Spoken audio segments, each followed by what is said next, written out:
I'm wondering why you're starting so early rather than usual. It's only an hour earlier. Usually I do start probably anywhere from like an hour to 30 minutes early on TikTok anyway, just to kind of get warmed up. But today I have to go to work. I have to go into work an hour earlier. So I started an hour earlier, if that makes sense. Because usually I leave like at 5, but today I got to leave at like 4. So I want to make sure I still at least have the same time, the same time duration of stream.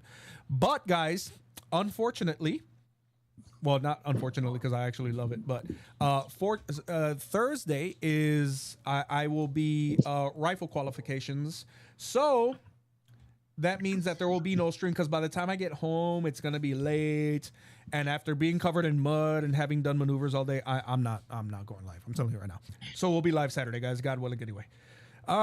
Having said that, let's go ahead and make sure all this is up and running. And yeah, guys. So there won't be a stream Thursday, and I do apologize for that. But that's out of my hands, guys. Okay, I don't control I don't control the training schedule, and it's always what rifle is at play? I'm sorry. You said that you have something like a rifle training, as far as I understood. Yeah, we gotta you have to qualify with your rifle annually. So, and what type of rifle is it? That's what I'm asking. It's an M4 carbine. Interesting. Same one I carried in the Army. Let's see. Yeah, you've got a lot of smart people coming up today, bro. They're the best. They're the best. Such high IQ, bro. They're the best. And you know what's crazy? Flexed. And what's crazy about it is, like, when Avery is here, right, or Duran is here, you guys don't even understand the amount of mentally ill people follow them around. Bear, Avery, and Duran get the most mentally ill people following them around, bro. Like, I can't. I remember. Me too. I got some. Dude, there was about a month ago, man. Bear came up. Bear was working. Okay, he was on the panel, but he was on the phone. Remember when that girl came to just attack me? Yeah. That she was one of my stalkers. Yeah, I was like, Bear comes up. I want to talk to Bear because he sucks and he blocked me and he runs and I hate him. I'm like, Bear doesn't even know you're here, bro. He doesn't care. Like, yo, we get some mean. I'm talking about, like, they just start cursing us out. Like, that girl, like F-bombs, B-words. You needed to be here the other day. There was a Puerto Rican female who was a Muslim. A Puerto Rican female who was a Muslim. Oh, dude. Yeah. Oh, let me guess. She got swindled by the smooth talkers of the Islam. I didn't even ask her. Let me tell you something. She was trying to do enough swindling herself, trying to lie about God praying. That I couldn't even begin to tell you about that one. Berserk, you're on stage. Hey man, it's been a while. I just really wanted to get your advice, if you can. Getting out of the Army and stuff, like any suggestions or anything like that, man? I'm sorry. Can you repeat the question? You want advice about what? He wants advice on how to get out of the Army. No, I'm saying I'm about to retire. I was like, you have any like go-tos or anything like that, or any? That was kind of off topic. I know. I'm sorry. Go-tos as far as what? Like Brother Maverick currently works a job. Yeah. Still. No, but what like you're saying go-tos as far as like career-wise or? Yeah, I mean, I'm just like veteran advice. Yes, exactly what I'm getting at. Yes.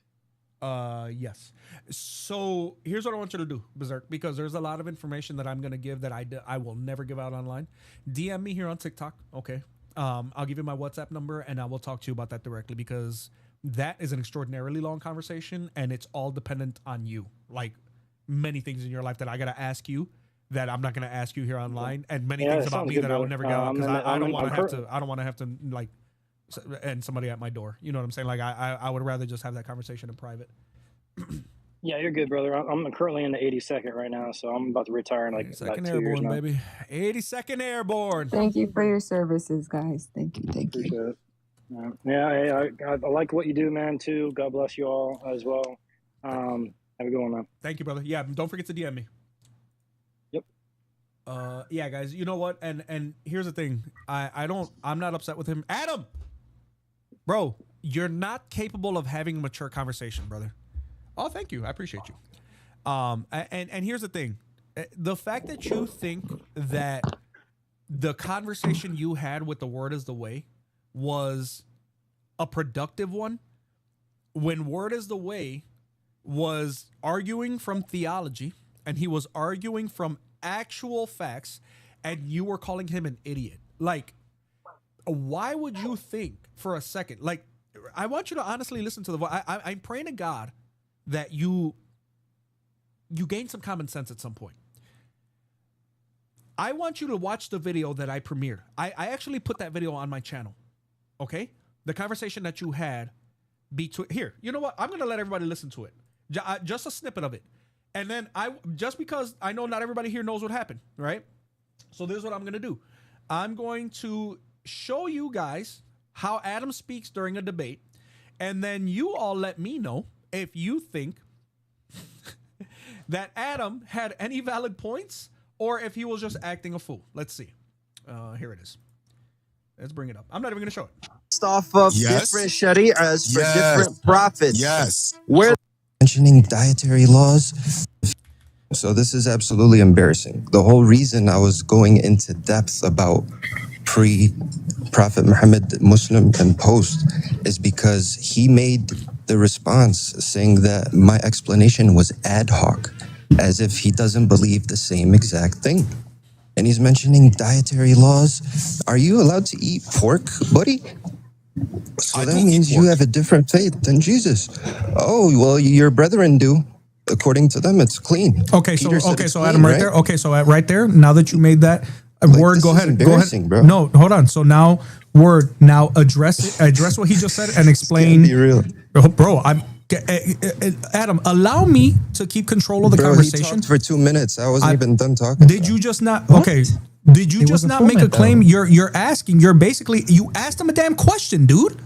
You said, "Are you allowed to eat rhetorical pork?" question, obviously. What is he going to do? He say yes or no? Obviously, it's rhetorical, Okay, right? so allow him to address it so that you're not allowed to misrepresent anything he believes. Go ahead, Word. I believe that Jesus Christ said that I did not come to abolish the law, but to see that it is fulfilled. So there are areas in the law that are still binding, and also that you can hold right now to the glory of God if this is your personal conviction. I don't eat pork. I haven't touched that stuff in years. You know what else I do not eat? I don't eat rabbit. I don't eat camel. I don't eat shellfish.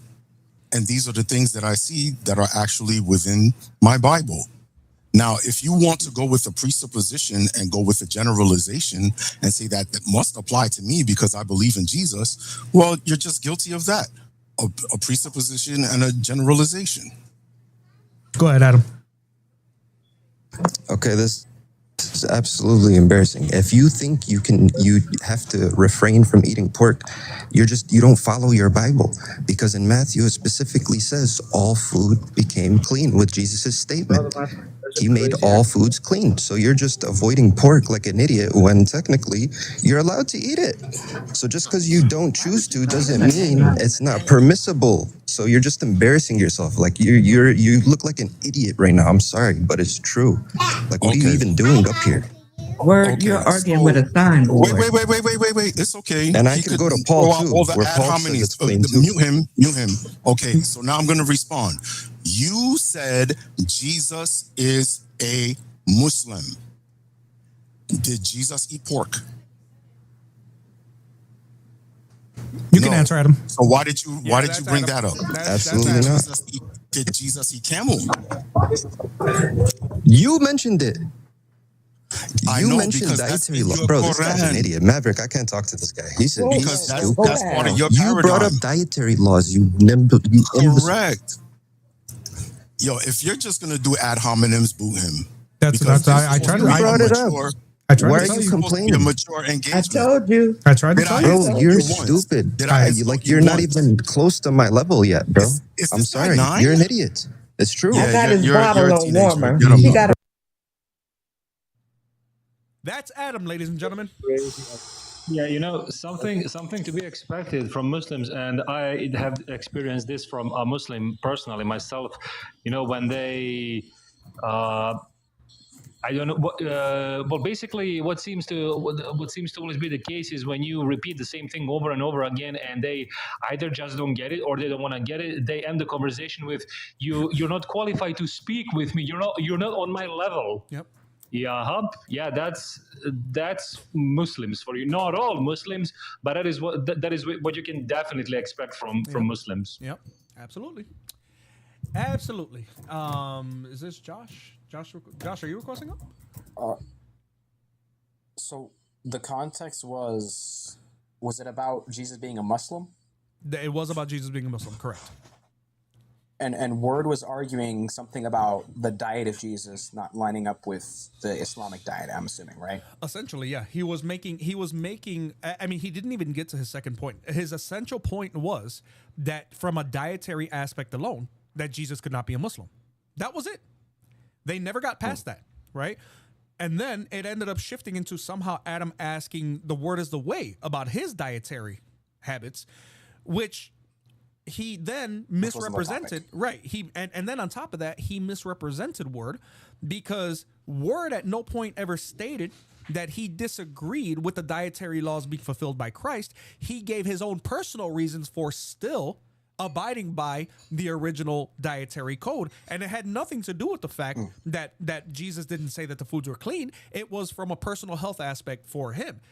But Adam isn't mature or intelligent enough to understand things like that, right? Because his thing is, well, Jesus made it clean, therefore you're an idiot because you're not following, because you're stupid, because you're not on my level. This is what Adam thinks is winning, right? And you should be embarrassed and ashamed of yourself. You should be, honestly. And if I could add, in Romans chapter 14 and 1 Corinthians 8, Paul actually touches on the issue of eating food and eating certain foods that you don't feel comfortable eating. If you're convicted about it, don't eat it. Right. I think it says in Romans 14 that anything that's not of faith is sin. So if Word is convicted when he eats pork or whatever, he shouldn't eat it. Otherwise, he's in sin. So Word is not, an idiot for, because Jesus fulfilled the law, which is true. If he's convicted about it, he shouldn't eat it, and that's in line with Scripture. Yeah. Yeah, Adam, and here's the thing, brother. Like, you keep on, and what everybody's telling you. Thank you so much, Evolution is dead for the money, God. Appreciate you, man. God bless you. Thank you so much. That brings us at 4 out of 5 for the original goal. That's close. And guys, yes, we do still have the super chat goal going on YouTube as usual. Johnny rather, did Matthew 3 last night on Discord. We will be doing Matthew 4 tomorrow. crossunit.net/Discord if you guys are not in the CrossUnit Discord. And it looks like we got the goal achieved with Whispers sending another money gun. Thank you so much, man. God bless you. That's already 5 out of 5 money guns. You guys are goated, bro. I don't even know what to say anymore. And yes, we will. We are going to continue on with the super chat goals, guys. We already have a backlog, especially thanks to your favorite Arab who was over there dropping all kinds of gifted subs in Bears live stream yesterday. Thank you for that, brother. He drops it on his YouTube. Apparently this guy's a millionaire and I don't mind it. So you come through whenever you want, your favorite Arab. Yeah, we still have to do 4, 5, 6, 7, and 8, and 9 for Matthew. And those will just continue to backlog, guys, and we will continue to do them. Every time a super chat goal is met, we're going to add another one, and we're going to go ahead and have that study together. It is extra time out of our an already busy schedule, but in my opinion, nothing more worth doing than studying the Bible, guys. You know what's funny is I've been noticing, ladies and gentlemen, that it seems like guests are harder and harder to come by on TikTok especially. And I'm kind of glad that, there are other avenues of getting guests, but yeah, it seems like it's kind of dying out. Josh is requesting up. Josh, what's up, man? What's going on? I just want to run something by you if you don't mind. What's up? I've come to learn that, like, if Jesus is fully human, he must have the ability to sin, right? Jesus is fully human. Not necessarily. No, that's Not what I'm saying. necessarily. Yeah. Being human doesn't necessarily. It doesn't necessitate you being able to sin. No. Okay, so would you say that all, like, normal humans have the capacity to sin? Humans who are not divine persons? Yeah, we are. I mean, obviously, right?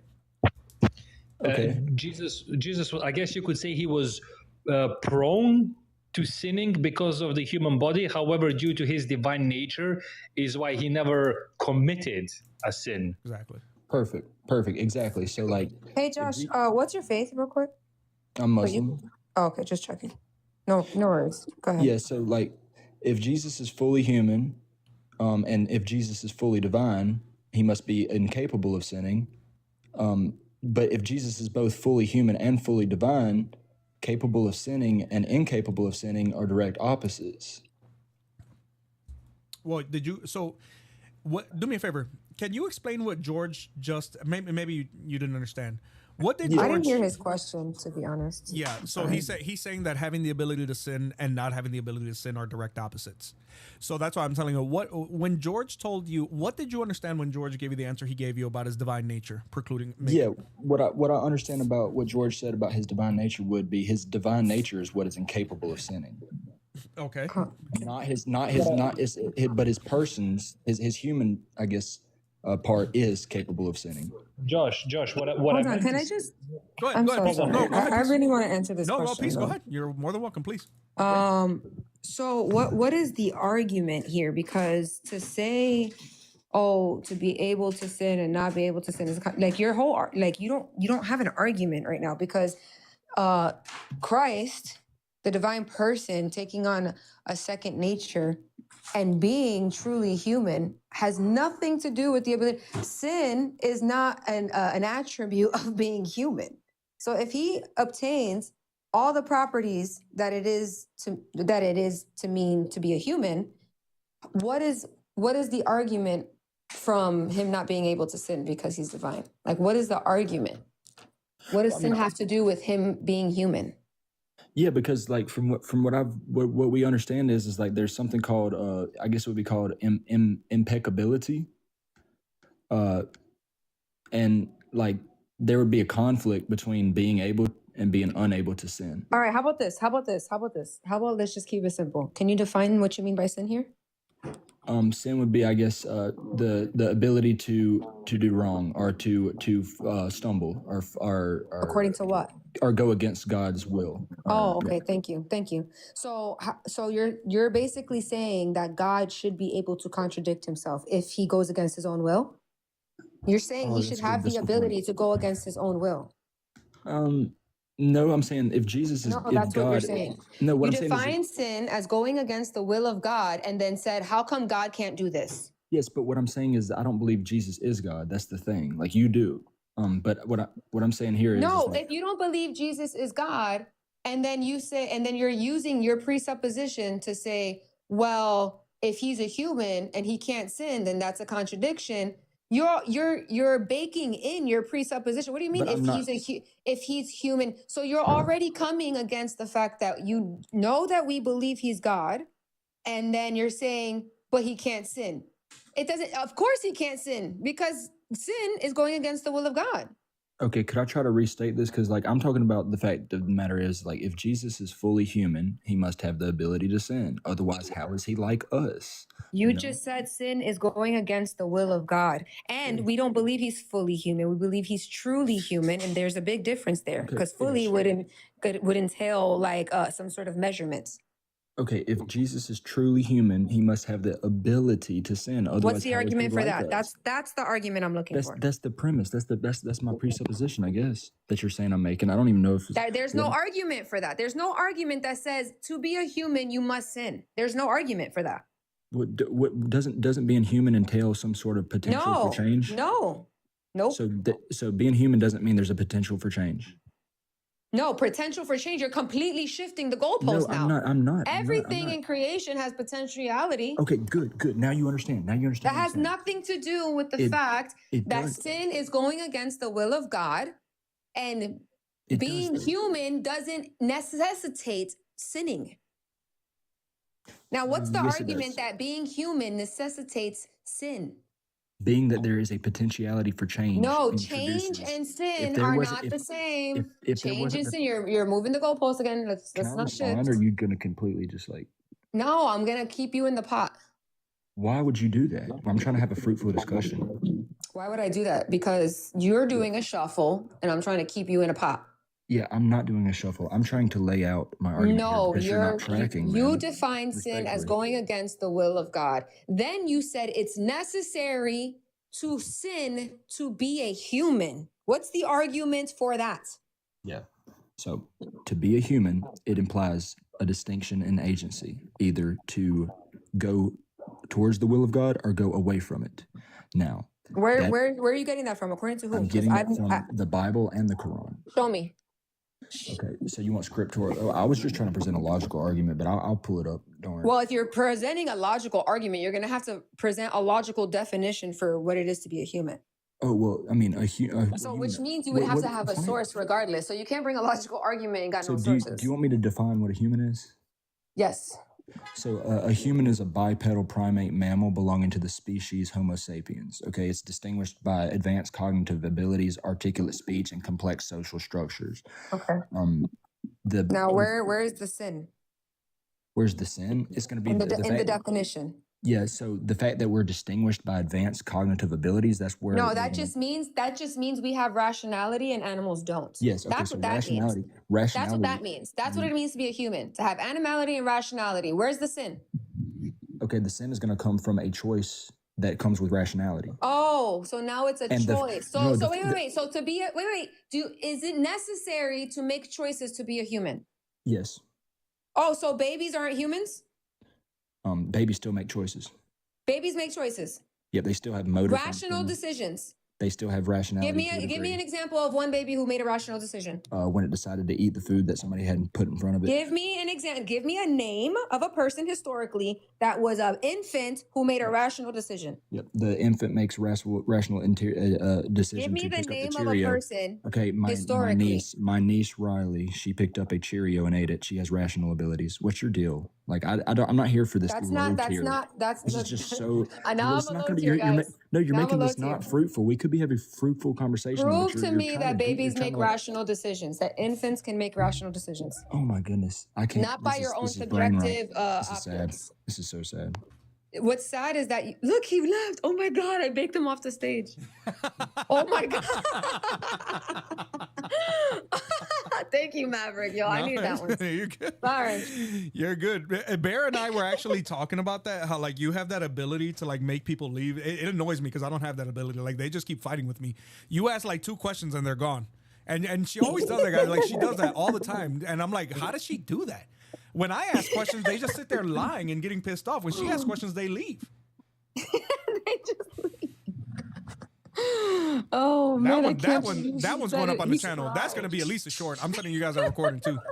That's crazy, man. That's so low tier. That's crazy. You know, yeah, I don't know. Yo, I need a Fuerte song for that one, bro. I got you.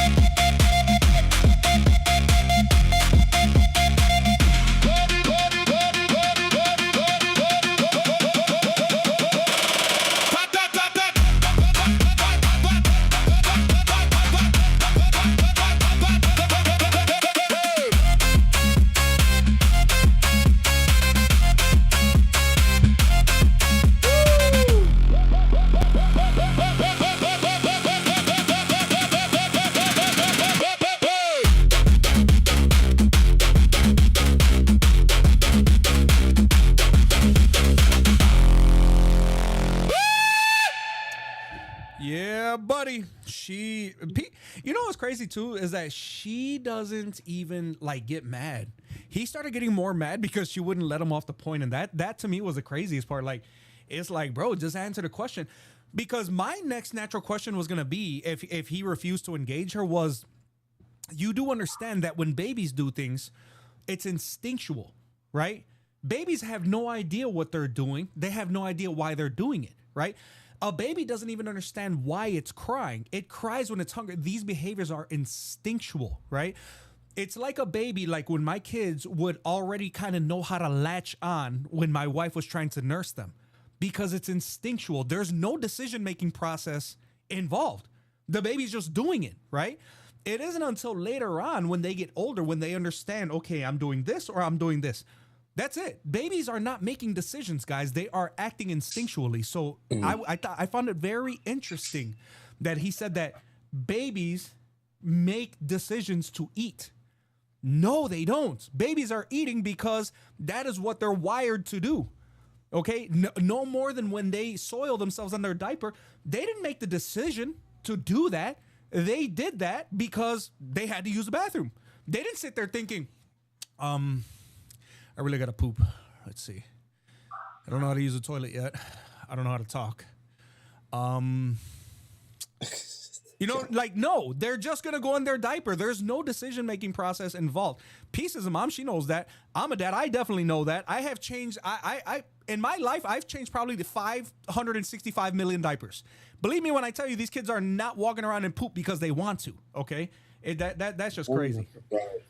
That's crazy. I don't know if Muslim would think that a baby has rationale. Yeah, exactly. If you know why. Johnny, I'm gonna drop you on TikTok to have a slot open for the Muslims. Just stay up on Video Ninja, and then as people drop off, we'll bring you back up. Just so. What up, Jay? So Jay, I'm glad you're here because the Muslims, they're you know they're afraid of their own book. You know what I mean? You want to? No, you're good. Everybody else is good where they're at. I only need one spot. I was testing for a couple of streams, like only having 3 spots. It didn't matter. Like they're either gonna request up or they're not. You know what I mean? Because listen, guys. Everybody knows. Like on my panels, I don't allow nobody to jump anybody. You guys know. Even if people start talking, I stop it quick. I don't care whose side you're on. Right? You guys know I don't allow that. I keep the conversations as peaceful as I possibly can. So no Muslim can be like, oh no, I'm not going up there because they're all gonna jump me. No, we're not. We always do one at a time. Even my regulars, even Bear, Peace, Avery, the Word and Johnny, they always ask, hey, can I talk to? Absolutely. And then that's it. And it'll be just one. So don't be making excuses, Muslims. J49, bro. I watched as much of that debate as I could. I think that I don't call him king. I call him Queen Dawa. I think that he has more concessions in a 10-minute period in debate history, bro. That was the worst. First of all, this dude said, I don't remember which botanical blunder this was. This clown said that in Israel, they were sowing poppy seeds, right? And it was either poppy seeds, and then he stated later on that it was either the orchid or the poppy that grows as big or bigger than the mustard seed. Ladies and gentlemen, there is no seed whatsoever that grows, especially in relation to its size, than the mustard seed. Okay? And I even did a graphic on this. I'm releasing a talking head refutation to this tomorrow. Okay? Tomorrow, 5 p.m. Central Standard Time on my YouTube channel. Go check it out, where it talks about the reasoning why Jesus specifically made an agricultural claim to people who would get the agricultural reference. If you were to use a what's the one that they're talking about now? The one that's smaller than a mustard seed, an orchid. That would make absolutely no sense, okay? Because Jews were not sowing orchid seeds, and you can't eat orchids, you idiot. Okay. On top of the fact that orchids don't grow anywhere near as big as the plants and trees that result from sowing a mustard seed. The same thing with poppy seeds. Poppy seeds will probably grow into like a shrub, but they will never get so big that birds can make their nests in them. And that was the point. If you use a poppy seed, if you use an orchid seed, now the parable makes absolutely no sense, because this was a parable about the extraordinarily small movement of disciples in an insignificant corner of the Roman Empire, which grew into what we now know as Christianity. That is the parallel between the mustard seed and what it grows into. Bought by Blood was kicking this dude around so bad, I was thinking about calling the police. It wasn't even fair anymore after a while. What I'm really proud about is how many Christians and Muslims have finally come to botany. All our botany teachers are going to be really proud of us. We did not pay attention to the freaking plants unless it was some people paid attention to certain kind of plants, but you know. Yeah. But you know, when Bear was in school, he's not going like, bro, what? I'm not paying attention to the botany stuff, dude. Now Bear has become, and Maverick have become botanists, dude. I'm a botanist. Let me tell you this. I had to sit there. They know what this diameter, how big it is, what the size of the leaves are. If the birds can be sitting on the bloody branch, dude. A mustard seed, ladies and gentlemen, can grow into a plant, into a tree, anywhere from 15, sometimes taller than 20 feet tall. Orchids, in case any of you haven't ever seen an orchid, pretty sure you've never seen an orchid that's 20 feet tall. Okay? Have you ever seen a poppy seed that grows 20 feet? No, it doesn't. These arguments are so stupid. And let me tell you something, and I may be giving some stuff away. Japstan, I'll get to you in a second.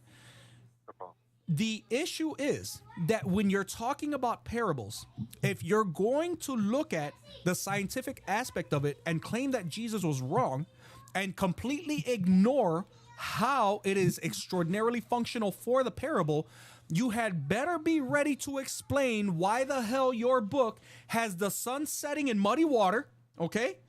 Despite the fact that there was nothing parabolic about it, because it even gave us the location of where it was setting and said, thank you, baby, and stated that there was a group of people in the location where the sun sets. Or why in Hadith your prophet stated that cumin cures all disease except for death.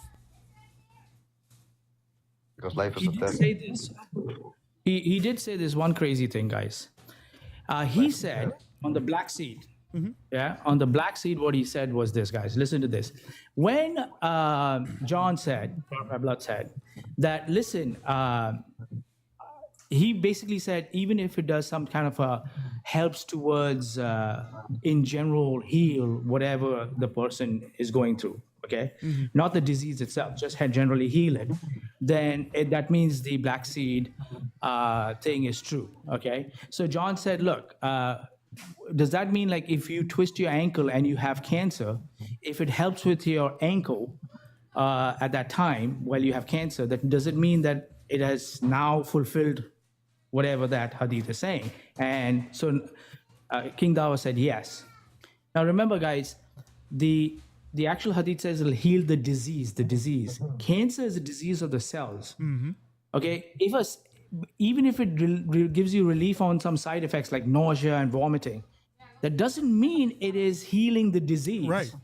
That's just a side effect. Right. A sprained foot is something else, you know, or your feet are swelling because of it. It doesn't actually attack the cancer cells, the disease itself. It was embarrassing. That boy sat down. It was embarrassing. Yeah. It was so embarrassing, guys. And I'm gonna tell you, once I saw this, because I was texting Duran, I was like, bro, I can't watch the rest of it. I said, first of all, I have secondhand embarrassment for Dawa.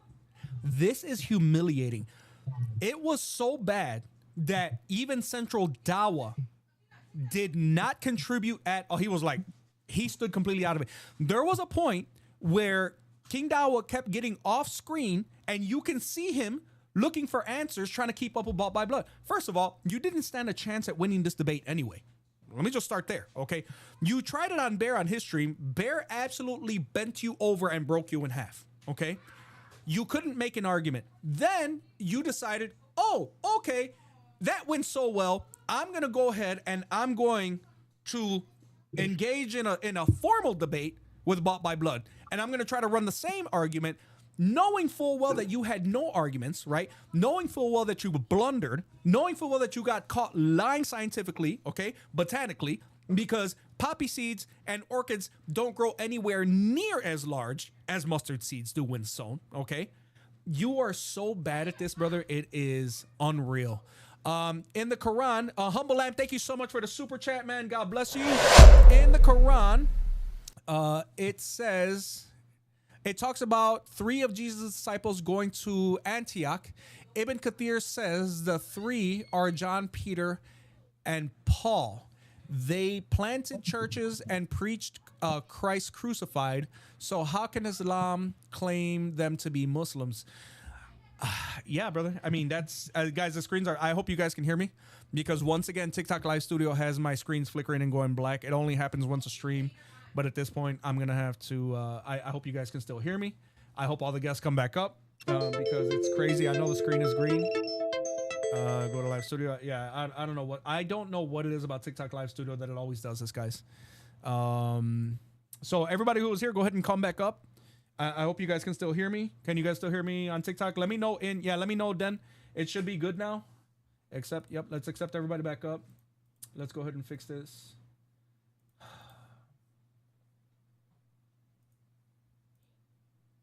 does this. It does this at least once a stream, guys. And you know what? Let me turn this off. I'm gonna restart the I'm gonna restart OBS Studio so that my aspect ratios are better. Give me about 10 seconds, guys. It does. I don't know why. I don't know why this happens every single time, and it's only TikTok Live Studio that does this every single time. All right, we're back. Sorry about that, guys. Yeah, okay, thank you, guys. Yeah, all my guests, go ahead and request. Okay, Bear is back. Yes, Jay is back. Okay, and also Japstan, I think your name was. If not, Zed, we'll go ahead and get to you until he requests back up. Yeah, I'm sorry. I don't know what it is. I wish I knew.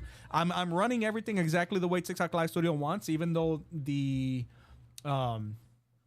settings are way below what my computer can do. But I even did that, and nothing. Yeah, it's crazy. I'm gonna have to figure out what it is. But thank you so much for that super chat, brother. God bless you from Humble Lamb. Let's go ahead and click it on this side because it. All right. Yeah, so there was a lot of erroneous claims, guys. A lot of erroneous claims made by King Dawa. You know the sad part is, guys, and this is I can't hear you here on Video Ninja. You can't hear me? Can you guys hear me on TikTok? He said he can't. He said he cannot hear you on Video Ninja. But you guys hear me on TikTok? We can hear you. Okay. Yes, we can. Yes, we can. Johnny, I'm gonna reset. I'll reset Video Ninja. Give me a second, okay? Yeah, we could hear him, but he doesn't seem to be able to hear you on Video Ninja. Yeah, I got it. Oh, what about now, Okay, Johnny? I can hear you now. All right, cool. Yeah, it resets everything, bro. Even my Stream Deck stops working. Like I got to reset all my software. It's crazy. And literally, it's all guys. I run DaVinci Resolve, CapCut, OBS Studio, everything when I'm doing videos. Right? It's rendering. It's doing everything. I play video games. This never happens. The minute TikTok Live Studio is live, it starts flickering, doing all this crazy stuff. It's insane. It's insane. Like fix your stuff already, TikTok. You're forcing us to use it. Fix it already. Okay, seriously. All right, guys. So yeah, the amounts of blunders that were made by King Dawa were, I know he came in thinking he was going to do something, but he just got embarrassed on the mustard seed dilemma. He got embarrassed on the black seed dilemma. You know, your prophet, I almost feel like they hate Muhammad sometimes because they contradict him so much. Your prophet literally said that it heals all disease except for death. Aisha asked him directly what a certain word was, and he said, death, which means everything aside from that, everything that's not that is what it's going to heal. How do you defend that? How can you sit there with a straight face and defend that? Especially from somebody who claims that he used to be a Christian. Absolutely embarrassing, dude. Absolutely embarrassing. The guys, you know what? I never thought, you guys don't think I'm lying? The guys who are coming on scene now, okay? King Dawa and Korra and these other, and AN and all these other clowns, bring back Libiano and Dean, please. Please. I mean, they were embarrassing, but you guys are at another level of embarrassment. It's crazy. It is absolutely crazy. Zed, you're on stage. Zed, you are on stage. Hello. Yes. Can you hear me? I can hear you. Excellent. Yeah, we can hear you. Yeah, I'm a Muslim, man. All right, welcome. Welcome, man.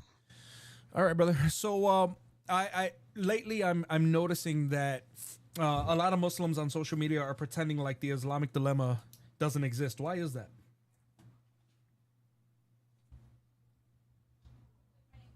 Islamic dilemma. Well, this Islamic dilemma is causing a lot of problems with Muslims. Yeah, I know. That's why I'm asking. Why are they they can't answer? Can you answer it? Yeah, I'll try. Okay, great. Inshallah. Do you know what the Islamic here? I'm gonna show you. What we're working with right here, guys. I bought this, guys. Buy this book, please. It's not that expensive. It is by Christopher W. Frost on Amazon. It is selling fast. It took mine a while to get here because it was on back order. And yeah, I do you want him? I'm sorry? Real quick, do you want him to come on your live and do a whole session on the Islamic dilemma? Yes, I've been trying to get a hold of Chris for years. I figured he just don't like Puerto Ricans. All right. Let me go for it. I'll try to. Johnny got the joke. Only on Monday. I'm sorry? Monday, Wednesdays, and Fridays. Is that what you said, or what days are you? Tuesdays, Thursdays, and Saturdays. Tuesdays, Thursdays, and Saturdays. Okay. Yeah. All right. He's. You cut off Jay. He's what? J49. He's in UK time, so it'll probably be like I don't care. I'll do it around his schedule. He's in UK time, so yeah, I don't care. Jay, you know Okay, what? all Send him, right, cool. send him my number and tell him to hit me up on WhatsApp because you have my number. I sent it to you on X. Yeah. I'll do Maverick. that. I'll do that. I'll get him over. What's up, George? I'll get him over. Yeah, Maverick, there's a person in the chat says, can you show the book again, please? I missed it. Anna. It's Yeah, literally Anna. called The Islamic Dilemma. If you go on Amazon right now, Anna, The Islamic Dilemma, it's by Christopher W. Frost, but you don't even have to type that in. Just put in the Islamic Dilemma book. It'll pop. Believe me, it'll pop up. This thing is, I mean, this has been very lucrative for Brother Chris, and I'm very proud of him, and I'm very happy for him. Brother Zed, okay, so the Islamic Dilemma here. I'm going to read just the opening from Chris's book. I'm not going to give it away, guys. I'm only going to read the first couple lines so that you guys, so that we can operate from a solid premise and argumentation here, okay? Let me open, nope, not the preface. Let me get to the first page. Okay, the Islamic Dilemma. The Quran affirms the inspiration, preservation, and authority of the Torah and Injil as they existed in Muhammad's time and the centuries preceding it. The Quran contains theological and historical claims that fundamentally contradict the very Torah and Injil it purports to confirm. Following the argument presented above, one can conclude that the author of the Quran has failed to present a cohesive position and has established no genuine continuity with the Torah and the gospel. Now, those are just the first couple of lines, guys, but I want to make this clear to you also, Zed, before we proceed. As a Christian, my mindset, I know as a Muslim that your mindset is that the Quran is the word of God, right? That he is the Quranic author. As Christians, because we know better, we don't actually operate under that premise. We operate under the premise that the Quran is literally only the words of Muhammad. Okay? So I want you, when we talk, I want you to keep that in mind so that there's no confusion about why we're saying certain things, okay? I don't want there to be any categorical mistakes. So briefly tell me, why do you think that the Islamic Dilemma is not something you should be worried about as a Muslim? It's because, firstly, the Bible doesn't confirm that they have the Torah and Injil.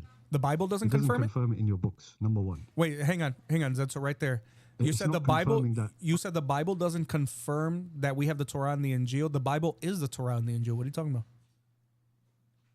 You know what the Bible is? The Bible is the Old and the New Testament. Saying that it is the Torah and Injil. So the Bible needs to call No, itself but the Torah it and the doesn't- Injil. It doesn't claim that. I'm very for us to confused. verify that it is the Torah and Injil. So the It Torah, has to verify. so the So let me Torah just, clarify and the something. Injil. Let me Okay, all right, go ahead. Mm-hmm. Go ahead. So it's important that we understand, right? Yeah, what this book is. This book is not from Muhammad, number one. It is the words of God and a revelation sent by God in the book. Now, do you have access to the Quran right now? I do. Wait. So Allah's revealed go a to Torah and Injil that we 10. don't have, right? Go to Surah 10. Yeah, no, he's revealed it, but I'll tell you. Right. So where is it? 37. Okay, so it's not the one in the Bible. So then what is it? Okay, No. you said Surah Was it 10. written? Okay, so I'll we're tell you, going because to Yunus. Okay, Let the Quran speak. which verse? Yeah, go to 10 because this is a start. This is 37 verse. Verse 37. Okay. For you Okay, let's read to know 10:37. where the Torah and Injil is, it's important you understand this verse. Okay, great. Yeah. So let's read it. And it was not and it was not for this Quran to be produced by other than Allah, but a confirmation of what was before it and a detailed explanation of the former scripture, about which there is no doubt from the Lord of the worlds. Now, Now stop right there. you think It's that this important helps I you? declare- Hold on, Zed. Just to be clear, clarify something. you think that this helps you? Sure. No, I need to explain because you Okay, go ahead. read it wrong. Okay, go ahead. You have to understand. It's important that you understand. Look, it says it right, yeah? وَمَا كَانَ هَذَا الْقُرْآنَ. Now, you see, it says, and not is this, meaning this, the Quran, that could be produced from other than Allah, but a confirmation which is before it or between his hands, right? and a detailed explanation of Al-Kitab, the book. So first we read the Quran. It said the Quran means reading, right? And how we confirm the reading when we open the book, right? This book, yeah, the one that we are reading the verse about, is saying that it's confirming the reading. So when I open the book, Al-Kitab, the book, this book, the Quran. Quran means reading. So when we open it, we read this Zed, hold on, and it's Zed, telling let me, us Zed, the hold on. Quran is a reading and it's confirming. Zed, Yeah, go Zed, on. let me stop you, brother, because what you're trying to do is you are providing an alternative interpretation. No, this is just a start. Zed, hold on, brother, because I didn't interrupt you. Okay, well, I did This is a interrupt you, but you went on It's for a while. important that you know the difference between It the is Quran important and because Al-Kitab. what you did was you provided me an ayah that's actually not saying what you're saying. Look, I have three different. Look, I'm gonna read the other two. Okay, this is the Arbery translation. The Quran could not No, but have you been. didn't understand what I was trying to say here. Okay, Zed, can I please read? Let me run my show the way I want to. Okay, the Quran could not have Can I been say it in forged. my own words first before Once you go? again, brother, wait. Okay. Okay. The Quran could not have been forged apart from God, but it is a confirmation of what is before it, and a distinguishing of the book wherein is no doubt from the Lord of all being. In the Pictal translation, and this Quran is not such as could ever be invented in despite of Allah, but it is a confirmation of that which was before it, and an exposition of that which is decreed for mankind. There is no doubt from the Lord of the worlds. Now, what's crazier about that is that not so only tell me hold the on, Zed, understanding that you got can I on this please verse. I need you to know that. can I please land my point? Can I please land my point?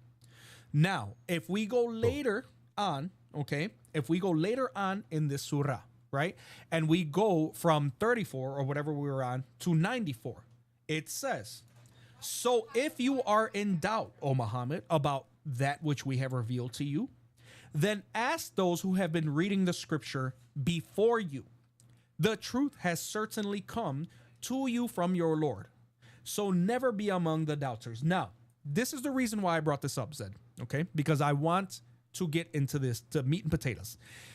Do you believe that the same God who revealed the Quran is the same God who revealed the Torah and the Injil?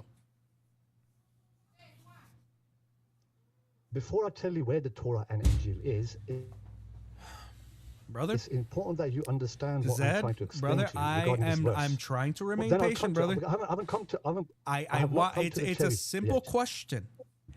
Do cast you my vote to believe? boot him. I will come to the cherry. I will come to the cherry. Okay, do me a favor. Answer my question, and you can expound all you want. Okay.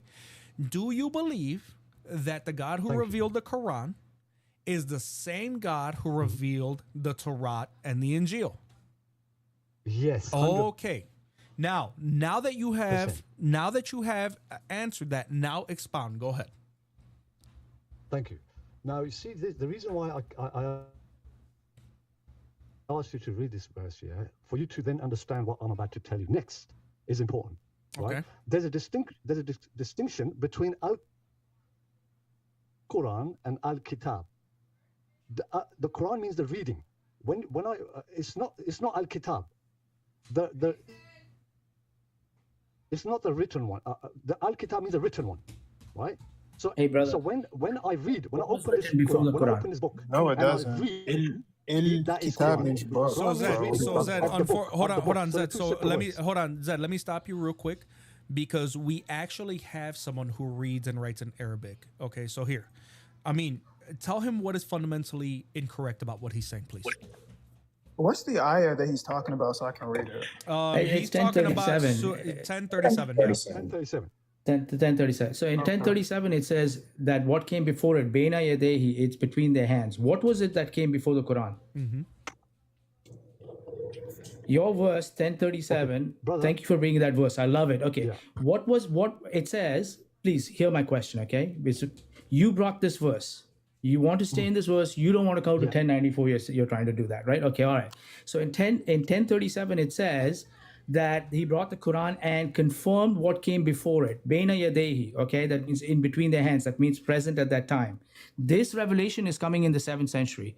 That's between 610 and 632, okay? So now, What was it that came before the Quran, Allah is saying, that they had in their hands? You didn't listen to what I was saying earlier. You don't listen Brother, to what I'm saying. what was I'm it saying the in Quran and what was Al-Kitab it? are two, both exactly the same.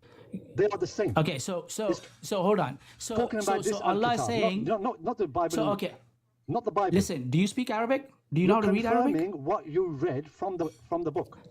That verse. Brother, do you know how to read Arabic? You read from the Al-Kitab, from what's between your hands. Do you know how to read No, Arabic, I don't sir? read Arabic. I mean, I can't. Okay, so now, okay, all right. So I can read let's Arabic, but I now. don't understand. Wow. Okay. All right. So now, when it says that it is confirming, it's a confirmation of what was before it. That means Baina Yadehi. What was it saying? I'm producing No, it's the not saying Quran, that. right? It's not saying that. Okay. It's saying. Okay, wait. You don't know Arabic and don't What start is this. in Okay, front it's of saying, you? What and is it was in front of you? I'm asking you. What is in front of you? Listen to my question, bro. Please, seriously. You What don't is in know front of Arabic, you? and you're just going on. Shush for a second.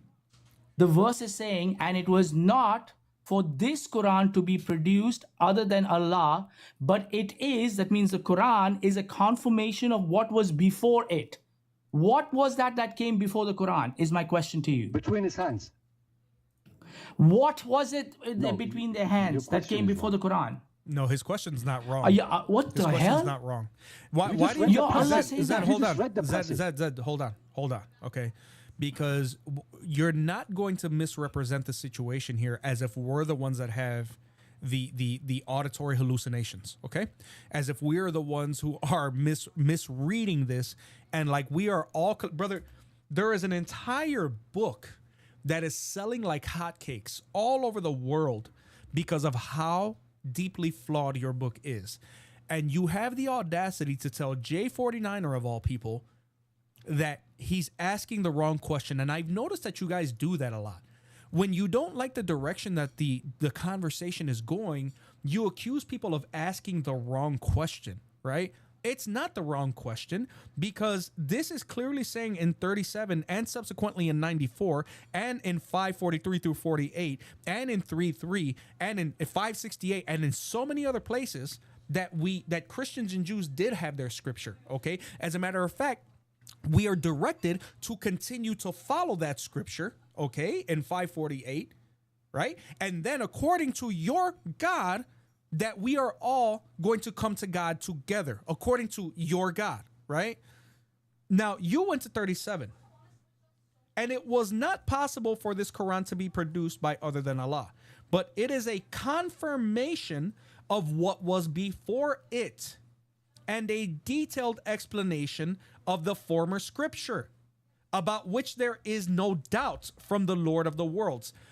Brother, what is the former scripture? Zed, he does not Zed, what is the it's not former saying former scripture? You're saying that. Okay, here. You know what? Here's It's what not we'll saying do. former scripture. It's saying between Here, the two let's hands. translate the Arabic. Baina Okay? Yadayhi means what?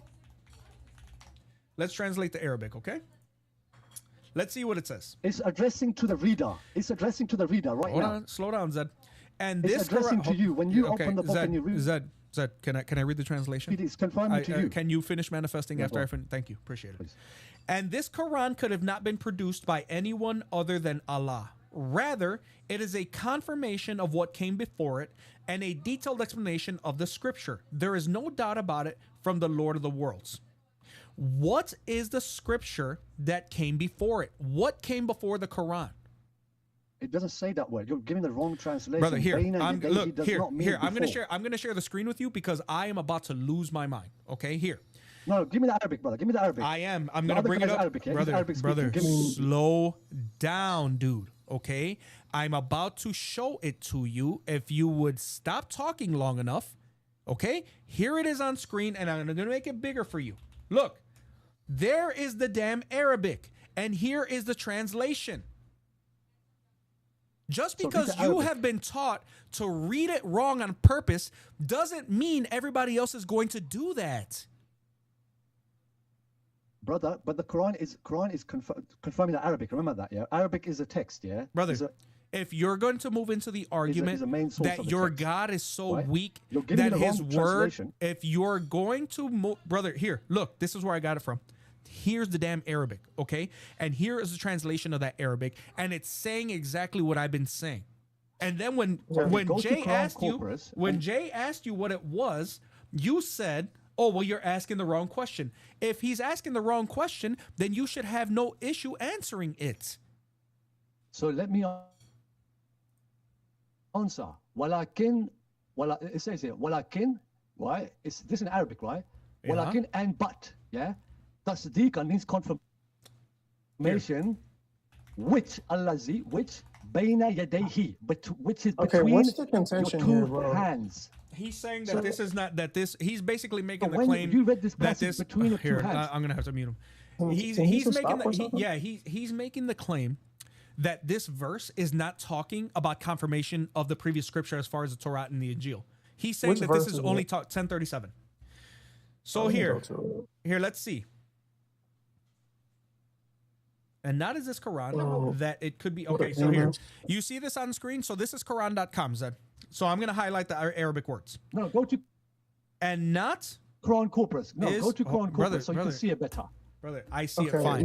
Go on. So okay, wait, so Yeah, wait, yeah, okay, hold go on, on, see it. hold on, dude, just relax, bro. Okay, is he saying like the literal translation? I guess. Okay, brother, can you hear me? My friend, Yeah, I can I hear don't you, know his bro. name. Zed. Okay. His name is Zed. Z-E-D. Zed, okay. Are Yeah. you وما saying that? كان Okay, هذا القرآن what? أن Okay. يفترى من دون الله ولكن تصديق الذين من بين يديه Okay, so what are you saying? الكتاب لا ريب فيه من رب Okay, so what are you saying? I'm not understanding what your argument is. What's your argument? Hello? Can you guys hear me, or is it just me?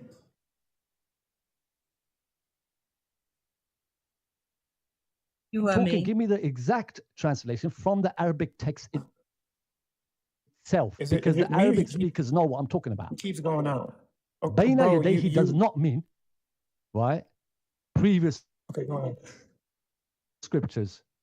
It means what is between your two hands. You are in a room. Can you hear Okay. me? Okay, sorry. I think Hello? think it's my Wi-Fi. Okay, so I have the verse in front of me. So let me read it. Oh. وما كان هذا القرآن أن Let me see. Oh boy. Oh, and I think he's speaking. He's What- speaking, but we can't hear him Can you for hear me? some reason. Hello? Can you hear me?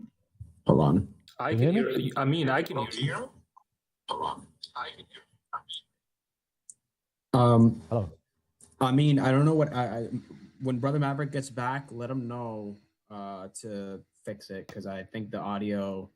I can hear you if I Okay. turn on my TikTok. Oh, you can hear me though, but yeah? I can't. Yes, Zed, I can hear you, but on the TikTok side, Okay, I can't excellent. hear them for whatever reason. Okay. Okay. So are you Zed, are you with this guy, or are Zed, you Zed, can you hear me? Yes, I'm on here on the right? I see. Video Ninja. So but, there's a TikTok. do you speak that I'm Arabic? also Do you listening- speak Arabic? Do I speak Arabic? No. Okay. Can they hear me, or is Okay, it that's just? fine. It must be just So me one okay. way. if I there was mean, we someone can who hear you on speaks Arabic, TikTok. Maverick, Yeah, what's Johnny is right having now? problem Maverick, yeah. hearing Amin on Video Ninja. Okay. Hello, Brother Maverick. Yeah, I can hear you. What's up? Can you guys hear me? Okay, so video. Okay. Yeah, it's not you guys. It's Video Ninja. Give me a second. Oh yeah, no, it's and I think it's the browser anyway. So give me a second, guys. I'll just bring him back up. It's not. It takes a few clicks. I'm gonna try this.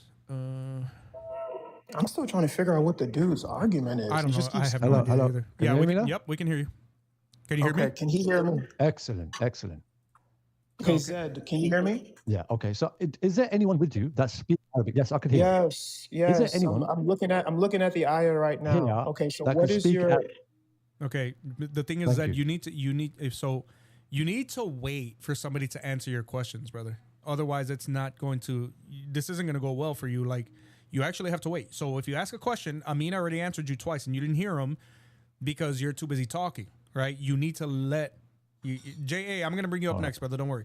So Amin has already clearly stated several times that he does speak Arabic.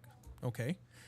So now, what I want you to do is make your statement, and then Amin will he will address you. Okay, go ahead. Okay, thank you.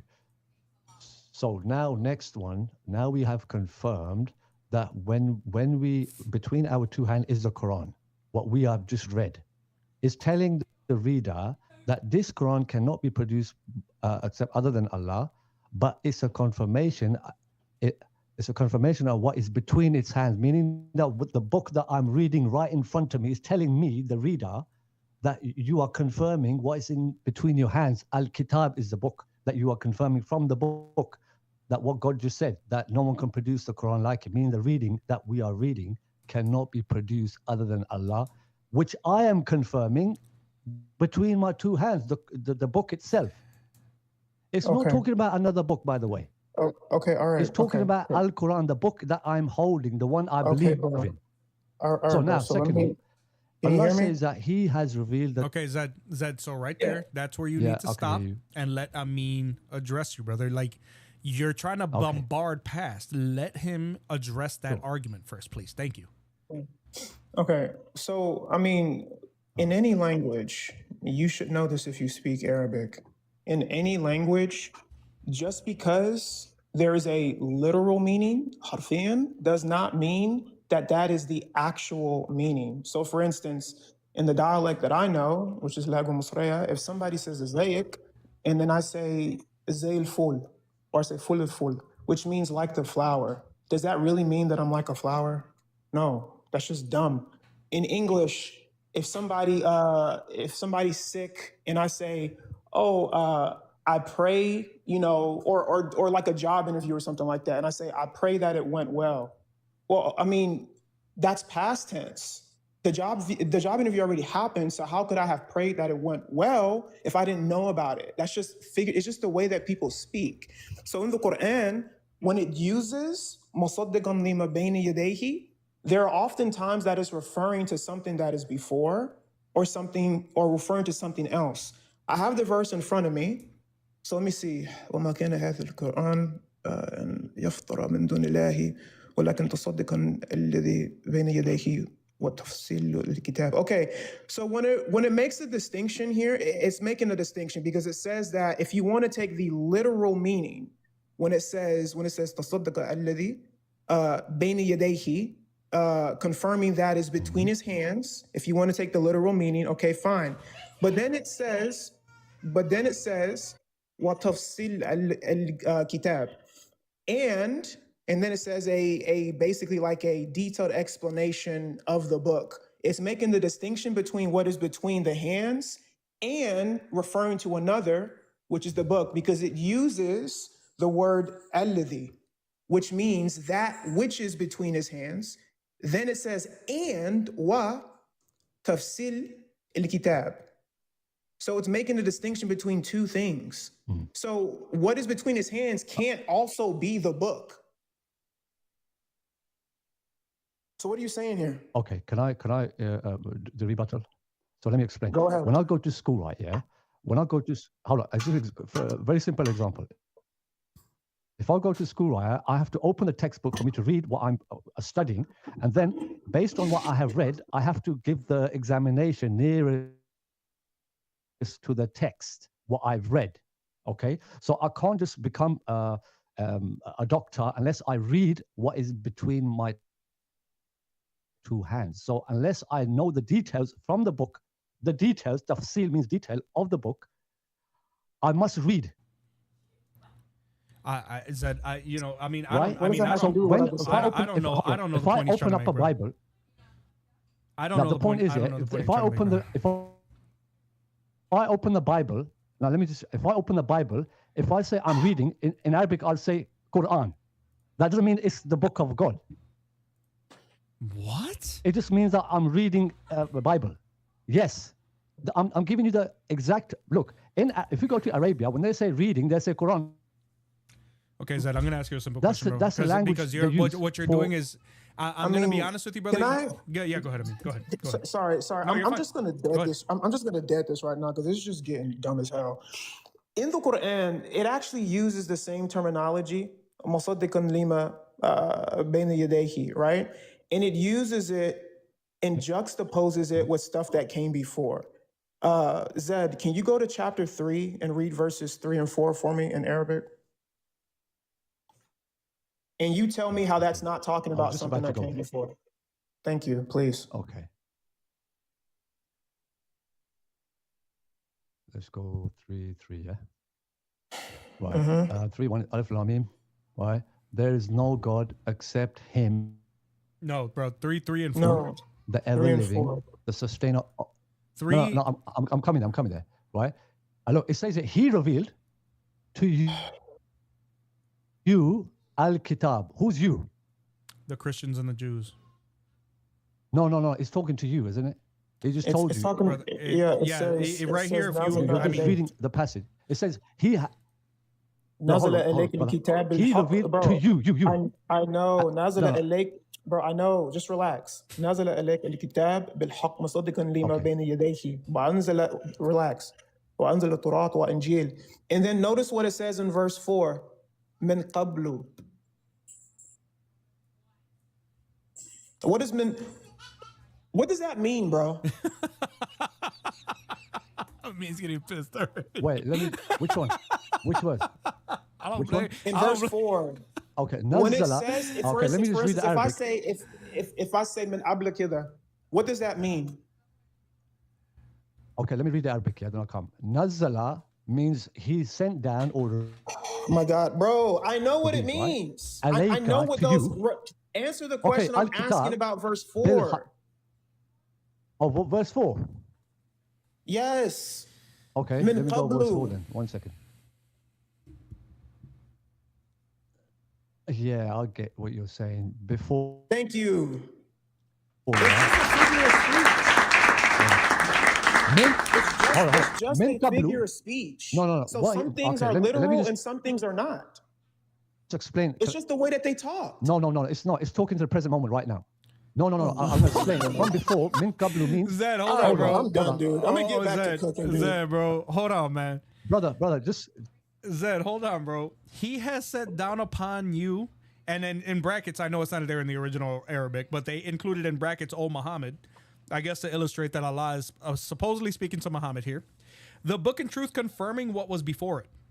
And he revealed the Torah and the gospel, right? That completely decimates whatever claim that you're trying to make about 1037 not being the Torah and the gospel. And here's an even worse issue for you, right? 5 chapters before 10, we have 5 where it makes it clear in 43 through 48 that he in detail, okay? In detail, your God is telling us in ayahs 43 through 45 that the Torah is for the Jews, and it tells us that if they don't follow the Torah, that they are disbelievers.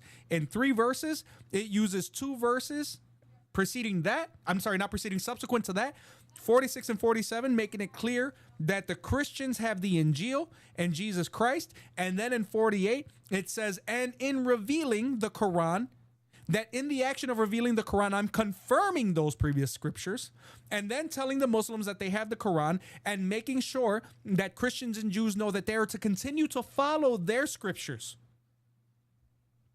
So what are you doing? Like, what are you talking about? So, can I just come in here? So I'm going to tell you what min qablu is actually. I'm sorry, Saj, hang Can on. I Saj, just- can I just come I in need to here? finish up. Hold on. Saj, Hold are on. you Zed, wait. Min Okay, damn it. Saj, are you a Muslim? Yeah, I'm a Muslim. Okay, so I hold wanna on. talk Give about me. it. Okay, give me a second. Okay. So Zed, No. so what are you talking about? From bro? before, but okay. So the 3-4 is saying min qablu hudan lil nasi wa anzalal furqana inna allazina kafaru bi ayati Allah lahum. Okay, now look, it says here from before a guidance for the mankind. This book was from before a guidance for mankind. It's been revealed from before as well.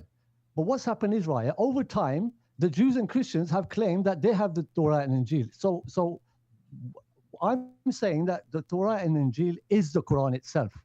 It's in the book. So it's being revealed again. It's being revealed again that the Quran has the Torah and Injil. That is It's not talking about the previous scripture. No. Right. Can I just come in here? This is just going off piece. First of all, No, he understands. Saj, I'm not going to ask you not to unmute again, okay?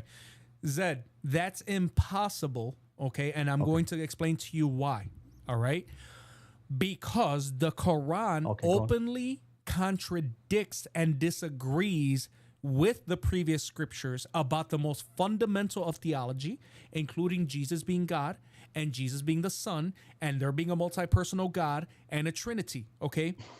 So when you say that this is the Quran, it's not the Quran, because we know for a fact that our scriptures and countless instances of archaeological proof have shown this, that these scriptures have had the same message.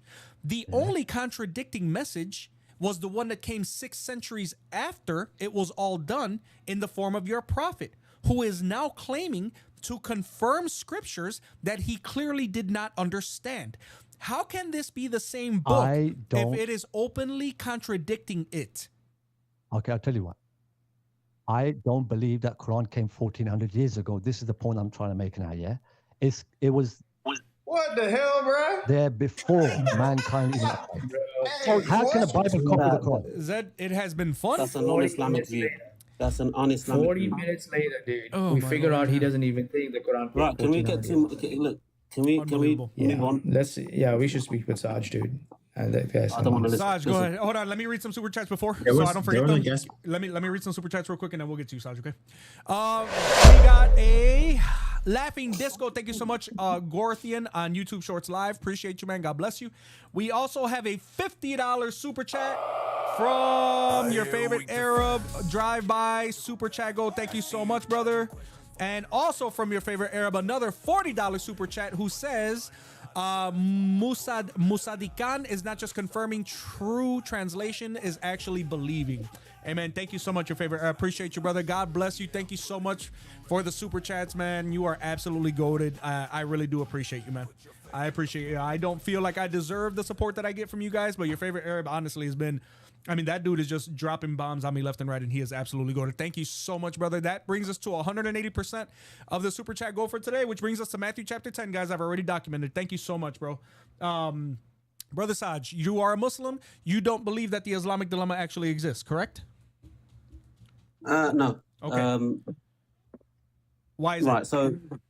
So look, the discussion around these verses, look, fragmenting the Quran and taking verses out and trying to do an isolated analysis of a verse is we all agree is wrong, because you don't do that with the Bible, you don't do that with the scriptures of the Jews, you don't do that with the Hindus, you don't do it with the Quran, right? So this is unanimously agreed, right?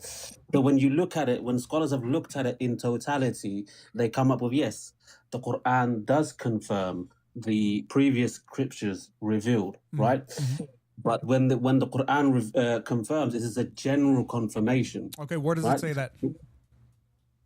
This is what the scholars are talking, right? This is scholars and doing it. And even if you could give me the name of a single scholar who says that, because the only ones who I've ever heard actually say that are people who are running in the Dawah crowds. But let's just say, for instance, let's say that you were correct, because it's irrelevant either way.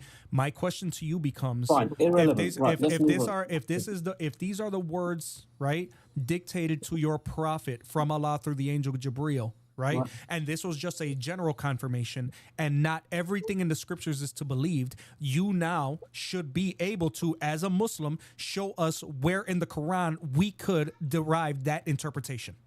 Cool, right. So when the Quran talks about, وَأَنزَلْنَا إِلَيْكَ الْكِتَابَ بِالْحَقِّ مُصَدِّقًا لِمَا بَيْنَ يَدَيْهِ, because you guys, I think you're talking about this ayat or a similar ayat to this, right? Which says, we revealed the book in full truthness, confirming the kitab, so scriptures before it, right? وَمُهَيْمِنًا عَلَيْهِ, right? وَمُهَيْمِنًا عَلَيْهِ.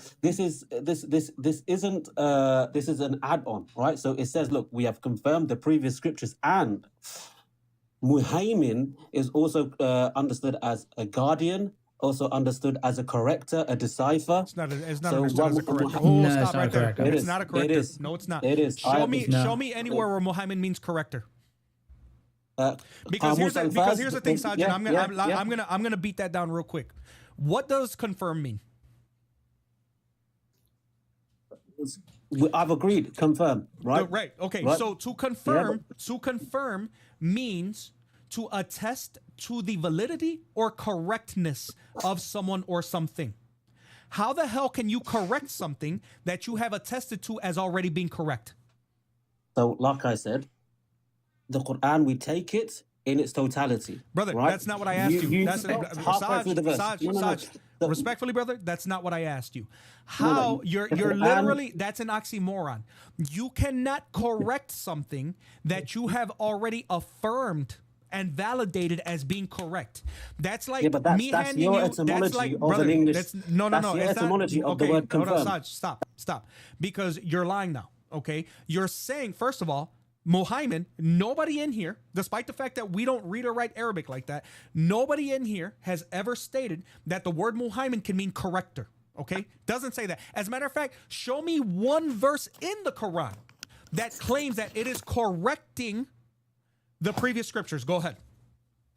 Right. So, like I said, and if I could finish, please, because we take the Quran in its totality. The verse itself hasn't even finished, and you're already making you're already trying to put your understanding or interpretation in it. When it says that it has confirmed, your etymology of the word confirmed is different than what the Arabs and the exegetes of the Quran understand. So words don't mean words. So words don't mean words finished. when it's devastating to your narrative. I got it. I haven't finished. Well, finish, please.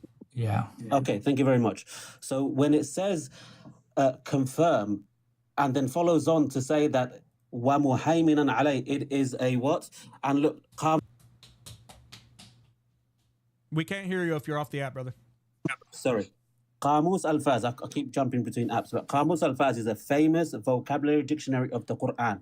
Go and find it and look at the root words of muhaimin, and you'll find that it says that it is a, hold on, let me just,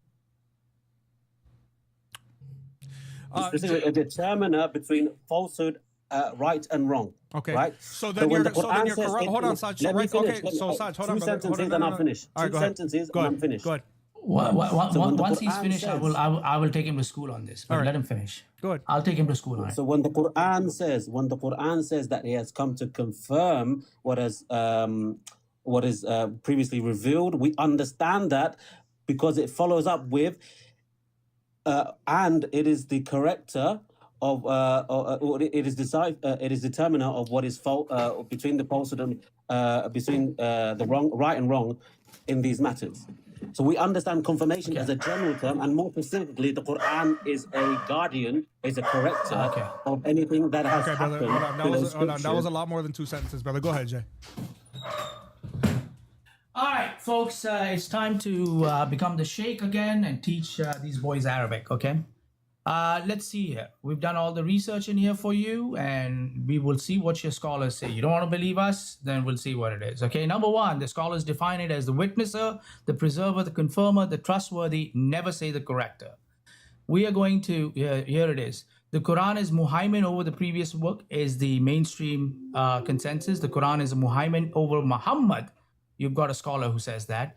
Allah is the muhaimin over the Quran. You've got another Zamakhshari who says it. And Muhammad is the muhaimin over the Quran. Mujahid says it. So you've got scholars who say it differently, but the mainstream is right up here. Okay. Now we're going to walk through this out here. This is Tabari. Tabari says the origin of muhaimin. Those are the only sources, by the way. Hey, be quiet, boy. Okay. When you talk, I didn't say a word. No. Be quiet. I'm your teacher. Trust me. I'm your teacher. Watch what I do to you right now. Al-Tabari says the original muhaimin is al-hamaina. You were asking the root. Is preservation and watchfulness. It is said that when a person watches over something, safeguard, protects it, guards it, and witnesses it. Okay? A person who is the Haymaina is exercising guardianship over it, and he is the Muhaymin, is a guardian over it. That's Tabari. Okay, let's continue on. We've got lots of them. Tabari continues to say more things about this stuff here, confirming the books which are before it. It's a witness over them, and it's preserving them. Okay, now let me go into some of the others. Oh, here. We've got more on Tabari's notes on this commentary. It says, Yunus narrated to me that Ibn Wahib informed us that Ibn Zahid said regarding his saying, Al-Muhaymin, he said, the confirmer of all that he is narrated. And he read Muhaymin over it. So the Quran confirms what came before the book, and Allah is the confirmer in all that he has narrated and what he has passed on. We'll go to Bagawi now, the next scholar. Bagawi rather says, and Muhaymin over it, sorry, and we have revealed to you, O Muhammad, the Quran, confirming what is between your hands in the presence of the book, meaning from the previous revealed books. And a Muhaymin over it, Al-Walhibi, narrated from Ibn Abbas, meaning a witness over it. So Prophet's cousin sits down and said it's a witness over it. This is also the view of many others. Mujahid, Qatada, Al-Sudi, Al-Kisai. Okay. Hassan said the book is Muhaymin to our Prophet, and that the truth is recognized by the people of intellect. So what Hassan is saying is that the book is Muhaymin over Muhammad, not over other books. That's his one, not the mainstream, most of them, but that's also a view out there. Okay, now we'll continue in here. Bagavi also says, and he continues, and it was said that Muhaymin originally was Muhaymin in the pattern of Mufa'il, derived from Amin, trustworthy. Okay, so he's giving you that. Now he continues to say, and Ikramah said, other scholars said, Muhaymin means a guide, an indicator. Sa'id bin Zubair and Abu Ubaidah said it means trusty over it, and Al-Hasan said it was trustworthy. Notice none are saying corrector. Okay, we'll continue. He's got more scholars. And the meaning of the Quran trustworthiness is, as Ubay ibn Jurayd said, the Quran is trustworthy over the books that came before it. Okay. Sa'id bin Musayyib and Al-Dahak said it means a judge. Al-Khali says a guardian and a preserver. Okay. Now let's see what you got on here. These are some of the alternative interpretations. In here, Mujahid is saying Muhaymin refers to Muhammad and his relationship with the Quran, not the Quran's relationship to the Bible. So it's nothing to do over the previous scriptures. Zamaskari says something crazy out here, but he's a pretty famous scholar. Zamaskari says the Muhaymin refers to Allah and his relation. Yeah, whatever. Allah and his relationship with the Quran. That's what it refers to, not the Quran's relationship to the Bible.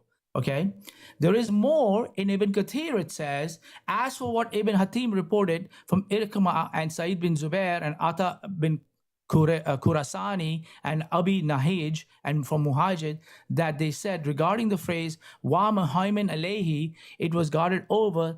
That means Muhammad is a... Bro, I don't give a rat's ass how we say it, man. Pronounce it. Try to look at the actual what we're trying to tell you out here, okay? What it means is Muhammad. That your Arabic is weak. Bro, your comprehension and your knowledge about your theology is weak.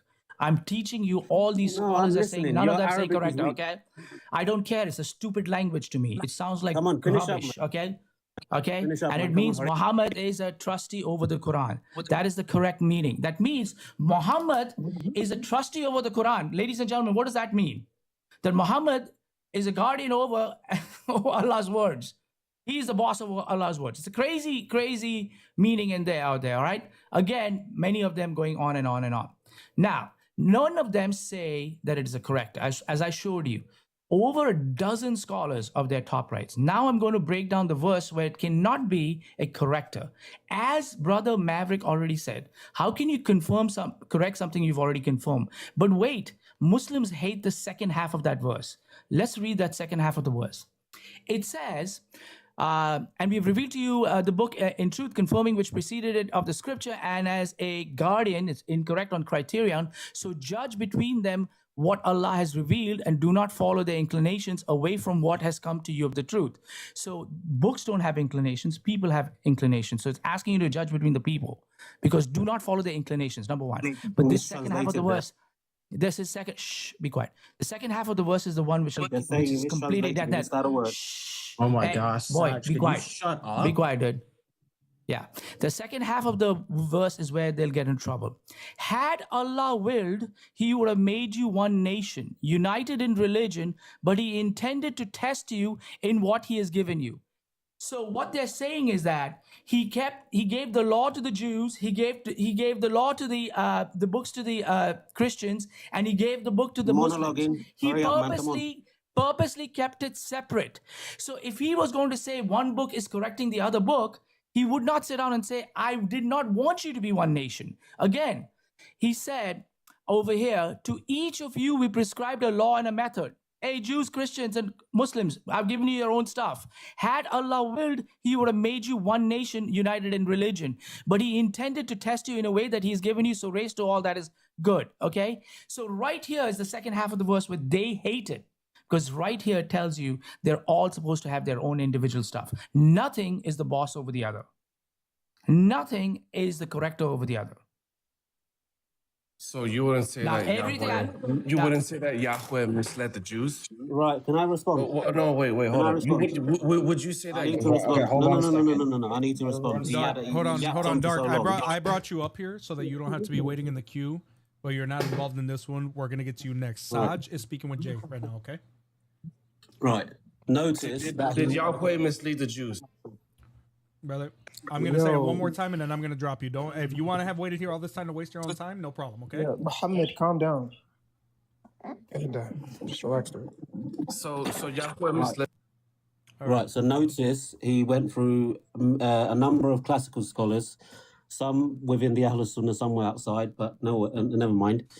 One of he kept bringing up translations, as in the Watcher, the Guardian, some other. Look, how can you watch over something, and if it's being corrupted, you don't correct it, right? Because that's the point. Hold on, no, you asked. No, you don't need to finish because that's the point.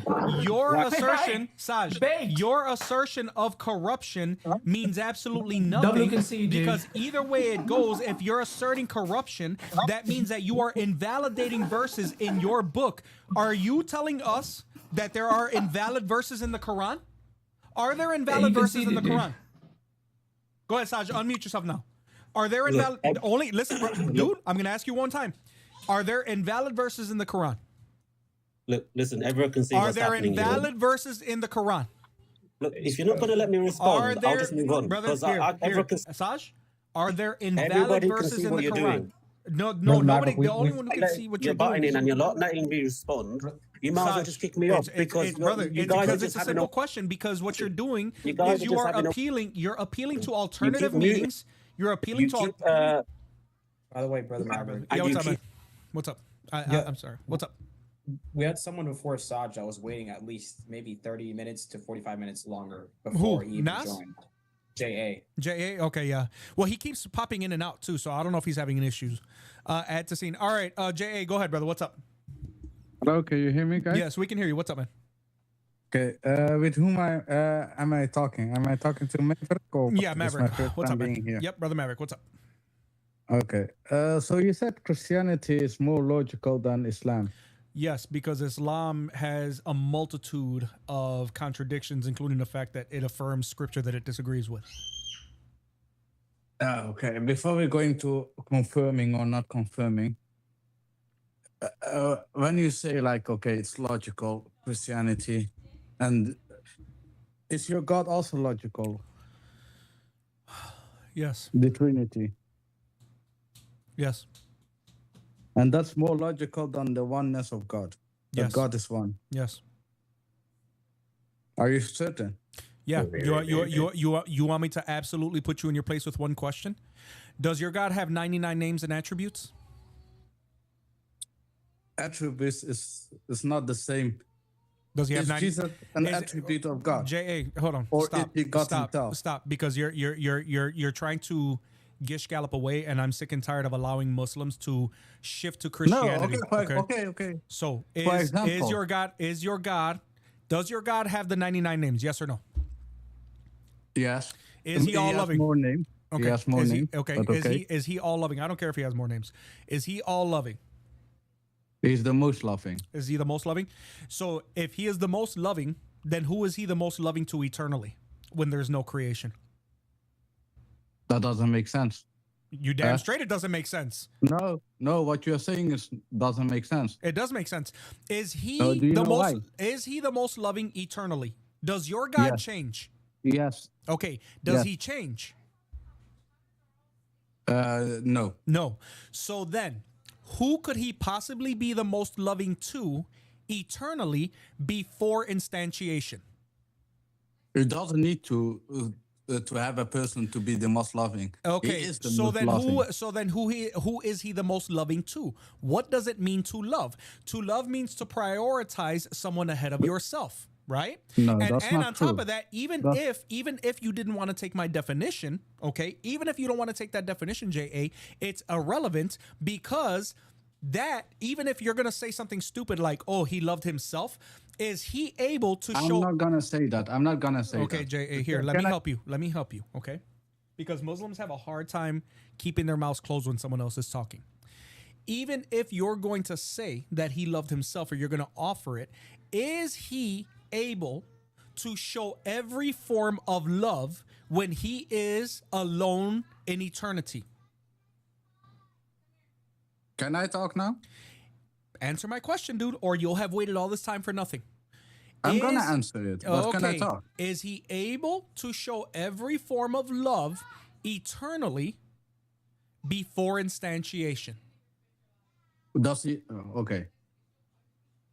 Is God the creator before he created something? It's an easy.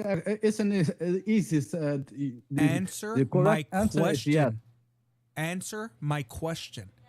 Is God able to show every form of love the way that he does to creation?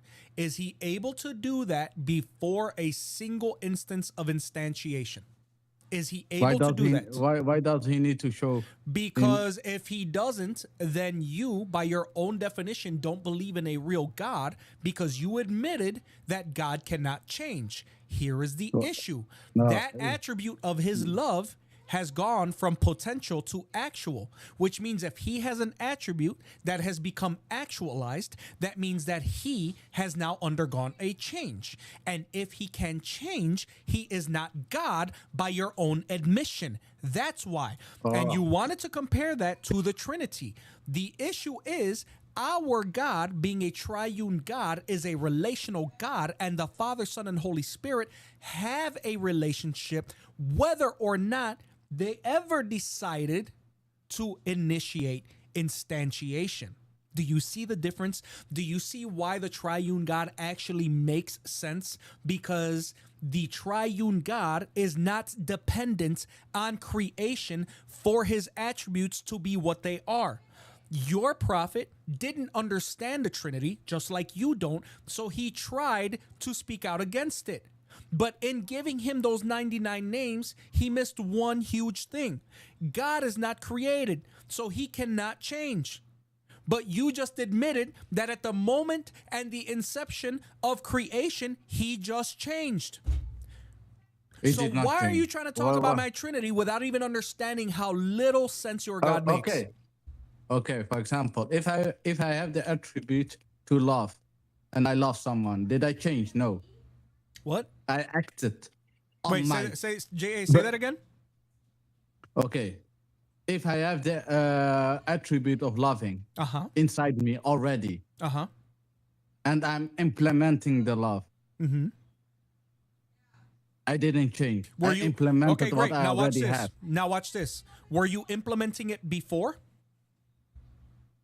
God does action. Bro, I swear to God.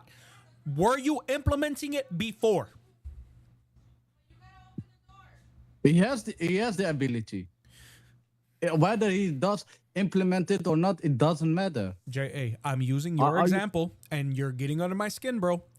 Were you implementing the attribute of love before you decided to act on it? Yes or no? Implementing it? No. Thank you. So that means that attribute, that character attribute was potential. and something occurred to actualize it. Just the same way that I didn't love a That's not single. true. If you didn't already have it, Here, let me help you. Let me help you. Let me help you. Okay, I'm gonna muzzle you. Okay, because you're not speaking to someone who's wearing a hijab. You're going to shut up while I am showing you that you don't believe in a real God. I did not love a single one of my children before my wife was pregnant because they did not exist. Therefore, my love as a father was an attribute that remained dormant. It was an attribute that I had, and it was a potential attribute. It became actualized at the moment that I became a father, at the conception of my child. Before that, I did not have fatherly love for my child because there was no child to love. Did he leave? Yes, he left. Yeah. Why is this so hard to understand? And why do they try all the time to go to something else? Oh, he's back. Welcome back. So, okay, J.A. can I talk, please? I listened the whole time So to you. now, Can you also does listen your to me? God here? Does your God change? No, can you also listen to me, please? I am. Does your God change? You can talk if you answer the question. Okay. Let me talk the way I want, please. I also J.A., dude, respected if you start talking about anything else I but what we're also talking about, respected man. you. I also respected you. No, you and didn't. I listened had to mute you. Okay. Okay. God, was he a creator? Brother, Before he we are created talking something. about No, love. I'm asking you. Before he created Okay, something, I'm gonna was he ask the you creator? one Yes or no? more time. Yes or no? Who did your God love? Because you haven't answered me. I'm Dude, asking- you guys need to stop taking the Quora course for debating. Because this is how pathetic it has become. Where you ask Is them this a how she question. debates? This is exactly how she debates. By asking you a question that has nothing to do with what everyone's talking about. She did this to Avery for like 50 minutes the other night. Lying is the same analogy. Does your God love before creation? He's one God. Of course, he had the ability to love. He He had the ability. or else he wouldn't make So us, you're right? saying he had an attribute that didn't actually become actualized until after he created us. He had inside him. Thank It's you. his attribute. Thank you. So his attribute went from potential to actual, which means that your God changed. Okay, that's not a problem. But we are talking about nature. Brother? What? I'm telling you right now, dude. I have it in my hand. Okay? I'm telling you right now, bro. If you were my son, man, I swear.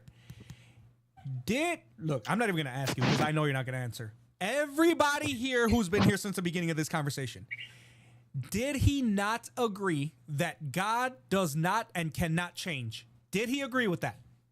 Correct. Yes, no, yes, did no, agree. yes, no, he yes, did no, agree, and yes, once no. Again, Maverick, he contradicted the Quran on the spot because Nida mentioned that Allah abrogates verses in the Quran. And apparently he aggravates his own nature. That's the craziest part about it.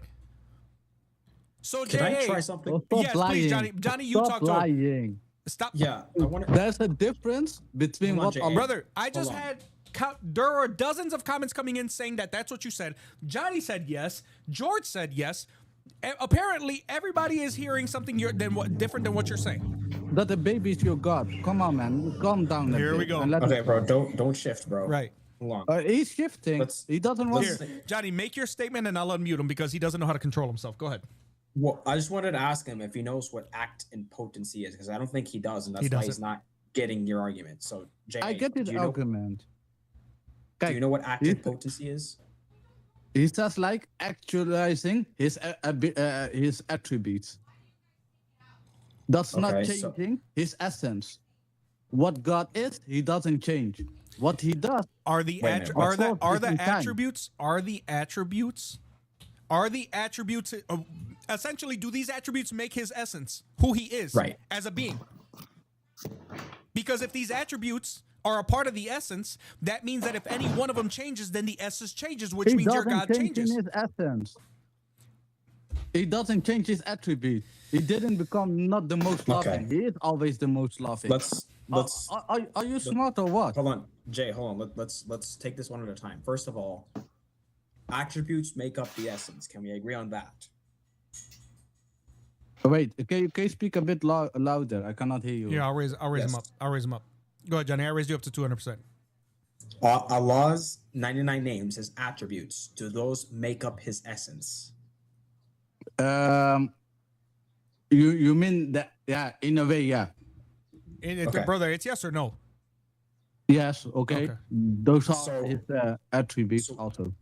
So if any of the attributes change, then therefore there's a change in Allah's essence. For instance, if Allah ceases to be loving, that's a change in his essence, correct? Yeah. Okay. But he is always the most loving. So he didn't change. That's fine. That's fine. So act and potency. Act is, or actuality is bringing forth potentiality, and potency is essentially the way something can be, but it isn't in that moment. Are we in agreement? Okay. Yeah. Okay. So before creation, since love is a relational action, meaning it requires two subjects. That is not true. That is not true. That is not true. You're already making a mistake. You don't think, if I don't have children, if I don't have a children, I can still love children, even if I don't have children in my whole life. It's already inside of you. But if children don't exist, can you love children? It doesn't matter if they don't exist or they exist. If you have the attribute already of love, you don't need someone for loving them. Even if children weren't a real concept that existed, you can still love children? Is God all-knowing? No. You can know that he can love children before the creation. Who's speaking? Hold on. Who's speaking? Who's speaking on the TikTok side? I give you an example. Jepsen, I brought you up so you don't have to wait in the queue, but that doesn't mean that you start. Johnny. Okay. Sorry, man. Johnny, I give you an example. God, was he always a creator? No. Because creator is not a attribute of him. We call it creator because when he created. Yeah, but before he created something. Hold on, JA, because I know where you're going, but I want to explain something to you. Wait. Let me speak. I'm not speaking. Brother, wait. Damn you. You got to understand what I'm trying to do. You need to understand that you are trying to read your paradigm into ours. We do not sit there claiming these titles for God like this. We understand that God has these titles and that God is eternal. You guys are the ones that are attributing these 99 names and attributes to his essence, okay? That's not what we're doing. So stop trying to act like because you say he's a creator. Oh, well, was he the creator before this? We understand that he was a creator when he created. Yes or no? Okay. Go ahead, Johnny. Go ahead. Just to be clear, there's a distinction between titles we can appropriate to God and his attributes. So creator is not an attribute of him. He's all powerful. He's omnipotent. That's one of his attributes. But the creator is not an attribute. That's just a title we appropriate to him, just like we call him king, first and last, things like that. Well, when you say the creator, it means power. Johnny, don't let him shift. Something. Johnny, don't let him shift because he has shifted all the way away from the love thing, dude. Okay, I give you. He's not even approaching why he started to. Oh well, God can't change, and now he's admitting that he can change. Well, so actually, now he wants to shift to the creator thing. Last we left off, actually, we were talking about love. I think this one needs to prove that love can happen without another subject. I'm maintaining that. If someone doesn't have love, he cannot love something. If he doesn't have the highest form of love? He cannot love something. Whether the something exists or not, he cannot love. You just conceded the argument, dude. You just conceded the argument. That's okay. It's not true.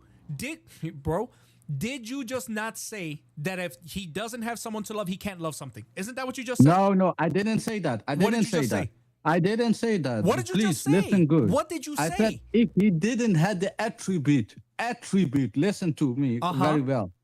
If he didn't have the attribute to love, then he cannot love. Okay. Whether So something exists or not, does that he doesn't need? happen. Okay. So does he But need? when wait, I'm not finished. When he has the attribute of loving, he loves. He has that attribute. Whether something exists or not, Bro, you're he repeating can yourself. still love. You're Hold repeating on. yourself. Can I You're repeating can I yourself. ask him? Can I just ask him a question here? What is the highest form of love?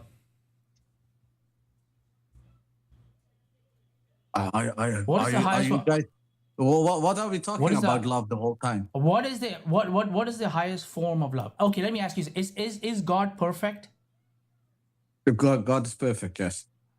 Okay, is everything He does is perfect? Of course. Okay, great. What is the highest perfect form of love? There are three kinds of love. Giving mercy. What is? Okay. No, give me. But What are the three what do you kinds want of to love? say? A sacrifice. Come on, man. Stop playing around, please. Okay, all right. So you don't know this. Okay, so agave love. Have you heard of agave love? There is eros love, there's philia love, and there's agape love. Agape love is the highest and most perfect love when you're sacrificing love. That's what you're saying. Or when you are self-giving. In other words, selfless, not selfish. Who said Okay, that means you. Who said that? Shh, Who okay, said that? okay. Who said that? Please. That's Okay, Christ. okay. Let me ask you. Okay, all right. No, this is good. This is good. This is good. For in Islam, for Muslims, is it a higher form of love to be selfless or to be selfish?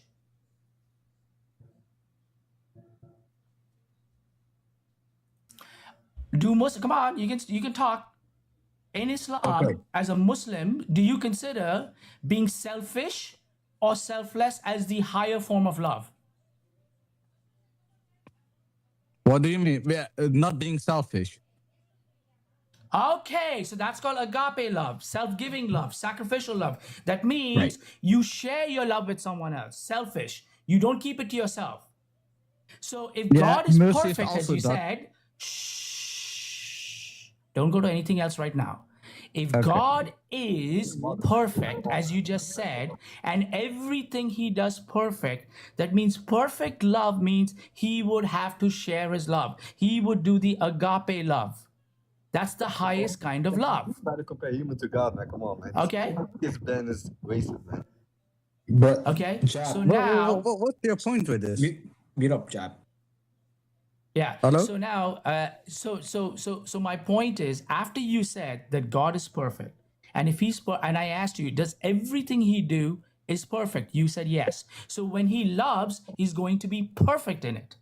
And perfect love is sacrificial, selfless love. And for selfless love, you need something to share it with, and the other person needs to receive it. You can't show selfless love to a rock, for example. That other person has to be able to receive that agape love. So if He is performing perfect love, who is He sharing the love with before He created anything? He doesn't need to share. Well, then He does. Then He's not a perfect God. Bam! So W concession. So He's not a perfect God. Oh man. You just said that God is perfect in everything He does. Insane. So He's imperfect. You're totally insane. Seriously. You If said you're it. saying You this, said it. Thank you. Thank you for the concession. Okay, I give you an example. I give you an example. No, don't give me an example on anything outside of what I've just asked you. Can there be someone who's a better creator than God? There's nothing to do. No, there is never anybody who's a better creator than God. He's the sole creator out there. He's a sole creator. There's never anybody who's going to be a better creator, but that's not the question I'm asking you. Wait, do you know what? Shh, don't panic. Don't panic and move the I'm not to move the panicking. topic. I'm not panicking. Okay, You're saying okay. You said how many gods do you believe in? When you say sharing His love with, how many gods do you believe in? Do you believe a God has 1 foot, 2 right hands, half an ass cheek, and 1 nipple? No. Before laughing. All right, so now, okay. We don't worship a baby. Don't shift. So Don't shift. Don't shift. Don't shift to how many gods you have. I'm asking you about love. God. Listen, bro. Thank you for coming. You conceded already. Here's how you conceded. Okay. I'm just gonna end this. You said God is I'm not perfect. interested in continuing this. Everything He does is perfect. That means when he loves, he's going to be perfect. And the only way you can be perfect in love is by showing agape love, and that is to share it with somebody, and he didn't have anybody to share. Finished. Kalas. Thank you for going to how many gods you have and all that other stuff. It's desperate when you guys do that. Word is the way in the house. What up, man? We were just talking about you earlier because Adam was in here crying about the fact that he says that apparently at some point I was shaking my head, and in his mind he translated that to me thinking that you were losing a debate to him, which, you know, he is a Muslim, so it is what it is, man. Assalamu alaikum. Oh, are you talking about the same unhinged Adam that I was talking to? Yeah, bro. What up, Bear? Salami bacon, bro. What's up, bro? So he came back to complain? He requests up a lot. He does. But the what it was is that he came up and he's been like DMing me and telling me that, yeah, you know, your boy lost, blah, blah, blah. And I'm like, bro, like, listen, man, there's no way for me to introduce common sense into your thought process, right? If you think for a second that your behavior and the way that you comport yourself is winning a debate, it lines up, because understand that this is how Muslims act, right? Look at how they all act. They appeal to, the best they have is the rhetoric, right? They appeal to rhetoric constantly. They appeal to the audience. They laugh hysterically. King Dawa does this. Libiano does this. Cora does this. They have to appeal to the audience. They have to appeal to insults. They have to appeal to everything except the substance of the debate. Yeah, and the worst of all, their audience is nothing but their fanboys. Bots, right? Who are going to clap and clap along to and to approve anything that their masters say and do. Correct. Tiger is on fanboys? stage. Oh, question is here. Tiger's here. Here, we'll fill up the What, panel. Johnny? Question. Did you just call them femboys? Yeah. He said Yes, fanboys and fangirls.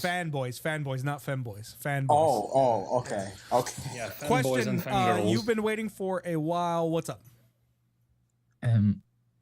I hope you will be able to understand me because my English is not very good. I understand you just fine. It sounds great to me. I'm agnostic. I saw the title that Christianity is true, and I heard also the conversation, and now I have some question if you would allow it. I will allow it. This thing and this difference which you made in the attributes I found interesting, because I'm interested in multiple gods concept, and one of you guys said that loving is not an attribute, but like being all-knowing, all-powerful, and is Wait, which type of attributes does God in Christianity have? Well, question. So I'm confused because I don't think that anybody ever said that loving was not an attribute. So I'm not sure. Maybe you misheard. I mean, it's not a part of his essence. I'm sorry. Okay. No, creating. I mean, not loving. Sorry, okay. I miss. Yeah, that was what I said. Right. So what is your question? What is your question? The difference. How do you make that? Which part do you know is a part of his essence, and which part do you know is not part of the essence? Oh, I see. Do you want to take it, Johnny, or you want me to answer? I think you can go for now. All right. So the thing about it is that when Christians and Muslims are speaking, what they tend to do is they tend to read a lot of their paradigm and a lot of their dogma backwards into our religion, right? And so that's why he constantly tried to appeal to, oh, well, is your God the creator? Yeah, but we're not the ones who are making the 99 names claim, right? We're not the ones who are saying these 99 attributes are eternal, just like God. He is always these things, right? We understand that our God is the creator, but we also understand that there was a time when there was no creation, when the triune God existed in eternity alone. Does that make sense? So that's not an issue for us, because the issue that we have is understanding that because we have a God that is relational, our God understood relationship, obviously eternally, because the Father, Son, and Holy Spirit have a relationship in within the distinct persons of the Godhead. Now, when you turn that around, and then you have a false prophet who comes along into Arabia 600 years later, who denied the Trinity, probably for no other good reason except for the fact that he didn't understand it, and there was a hell of a lot he didn't understand. Now you have 2 billion people who are sitting there pretending like the Trinity is illogical because their prophet couldn't understand it, right? And they say no, don't say 3, say 1. Okay, that's fine. Now, they also say, unfortunately, that these 99 names are eternally Allah, right? These are his attributes. He is these things eternally. Okay. I don't know. Look, whatever people I ask, they will give me different answer. Even if I ask about this concept, but you seem to be more knowledgeable. That's why I'm asking you specific, and I'm looking if it makes sense or not. Yeah. So I'm not interested in other concepts. I'm interested in this differentiation between knowing which attributes are part of his essence and which are not. Mm-hmm. If Maverick, we can stick to if you that. want, I can answer this. Yeah, go ahead, question. Bear. Go ahead. Yeah. So from the Orthodox Christian point of view, we can't know anything. We can't know anything as an attribute of God to his essence. Mhm. It's not possible to know his essence because he's fully transcendent. What we can know is his energies and the persons. So love would be an energy of God. It's an operation. That's the only way we can actually have any type of understanding of who God is through his operations and through his personhood. But as far as his essence, it's not something that we can have any affirmation to actually knowing. Can you the only please thing we do define know. first for me how you understand essence, so that maybe Essence I is what you are. understand the point which you're Essence, making now. to oversimplify, essence is what you are. So we cannot make any positive affirmations as to what God is. We know what he is not. So we'll say things like, well, we know he's not limited in knowledge. He's all knowing. So therefore he's all knowing. We know that he is not subjected to time. So therefore he's eternal. We know that he's not made of material. Therefore he is spirit or immaterial. But we don't have any positive affirmation as to what he is. We just know he's But this an was from my omnipotent being. ears. I'm not trying to be mean, but it sounded like positive affirmations when you said he is eternal, I he know is it all-knowing. does. I know it sounds like when we say he is eternal, eternal just means no beginning, no end. So it's actually what's Exactly. called it's actually called an apophatic predication. I So don't know what apophatic it means means. it means a negative. So when we say that he is eternal, although the sentence sounds like we're making a positive claim, we're actually saying that he is not subjected to time. But is that not a positive claim? No, it's not. It's apophatic. So you need to look up what that word means. Okay. Yeah. Probably that's the issue, or maybe the language itself. I don't know. Exactly. That's why I said you probably need to look it up. Okay. I'm just curious about the guest. Where are you from? You sound Eastern European. Yes, I am Eastern European. Is it okay if I ask you which country you're from? I would rather not talk about this if you don't mind. Okay, no problem. Yeah, I understand. I was just wondering, that's all. And that's essentially what I was. Well, Bear explained it much better, but that's essentially what I was trying to tell you. Question is that we don't pretend to know the attributes of God. We can only tell you what He has chosen to show and reveal to us. Right? That is the biggest difference. Is that Muslims are making this claim that they know that these are God's attributes eternally. We don't. Like Bear essentially told you, we know what is revealed to us, and I don't even know that the human mind has the ability to comprehend the attributes of the real God's essence, because I just don't think we can understand that. As my opinion is that a human being cannot comprehend God's. I mean, I'm sure they go on forever, and there's nothing. I mean, imagine the personality of God, an eternal being who created the entirety of the universe. A universe so large and expansive, we can't even get out of our own solar system, mind you. Okay, this is who you're talking about. And Christians are not arrogant enough to pretend like we understand everything about God. And we don't need to. We're fine with that, right? Because we understand our place. Muslims, they don't have that issue. Muslims arrogantly will sit there and pretend like they can tell you everything about God, and by the way, what God can and cannot do, and what is like beneath I it. said, I'm Brother, not interested in what Muslims are saying. Question. I cannot stand when people start talking in the middle of my sentence, brother. Let me finish what I'm saying to you and then follow up, okay? We, as Christians, have a reverence for God that Muslims do not. And Muslims want to sit there and try to tell you what God is and is not capable of. That's the crux of the conversation. They even have an irritating saying about what is and isn't below his majesty. They can't tell you how or why, but they think that they know. Are you starting to flesh out these differences now? I have question in mind which I would like to ask.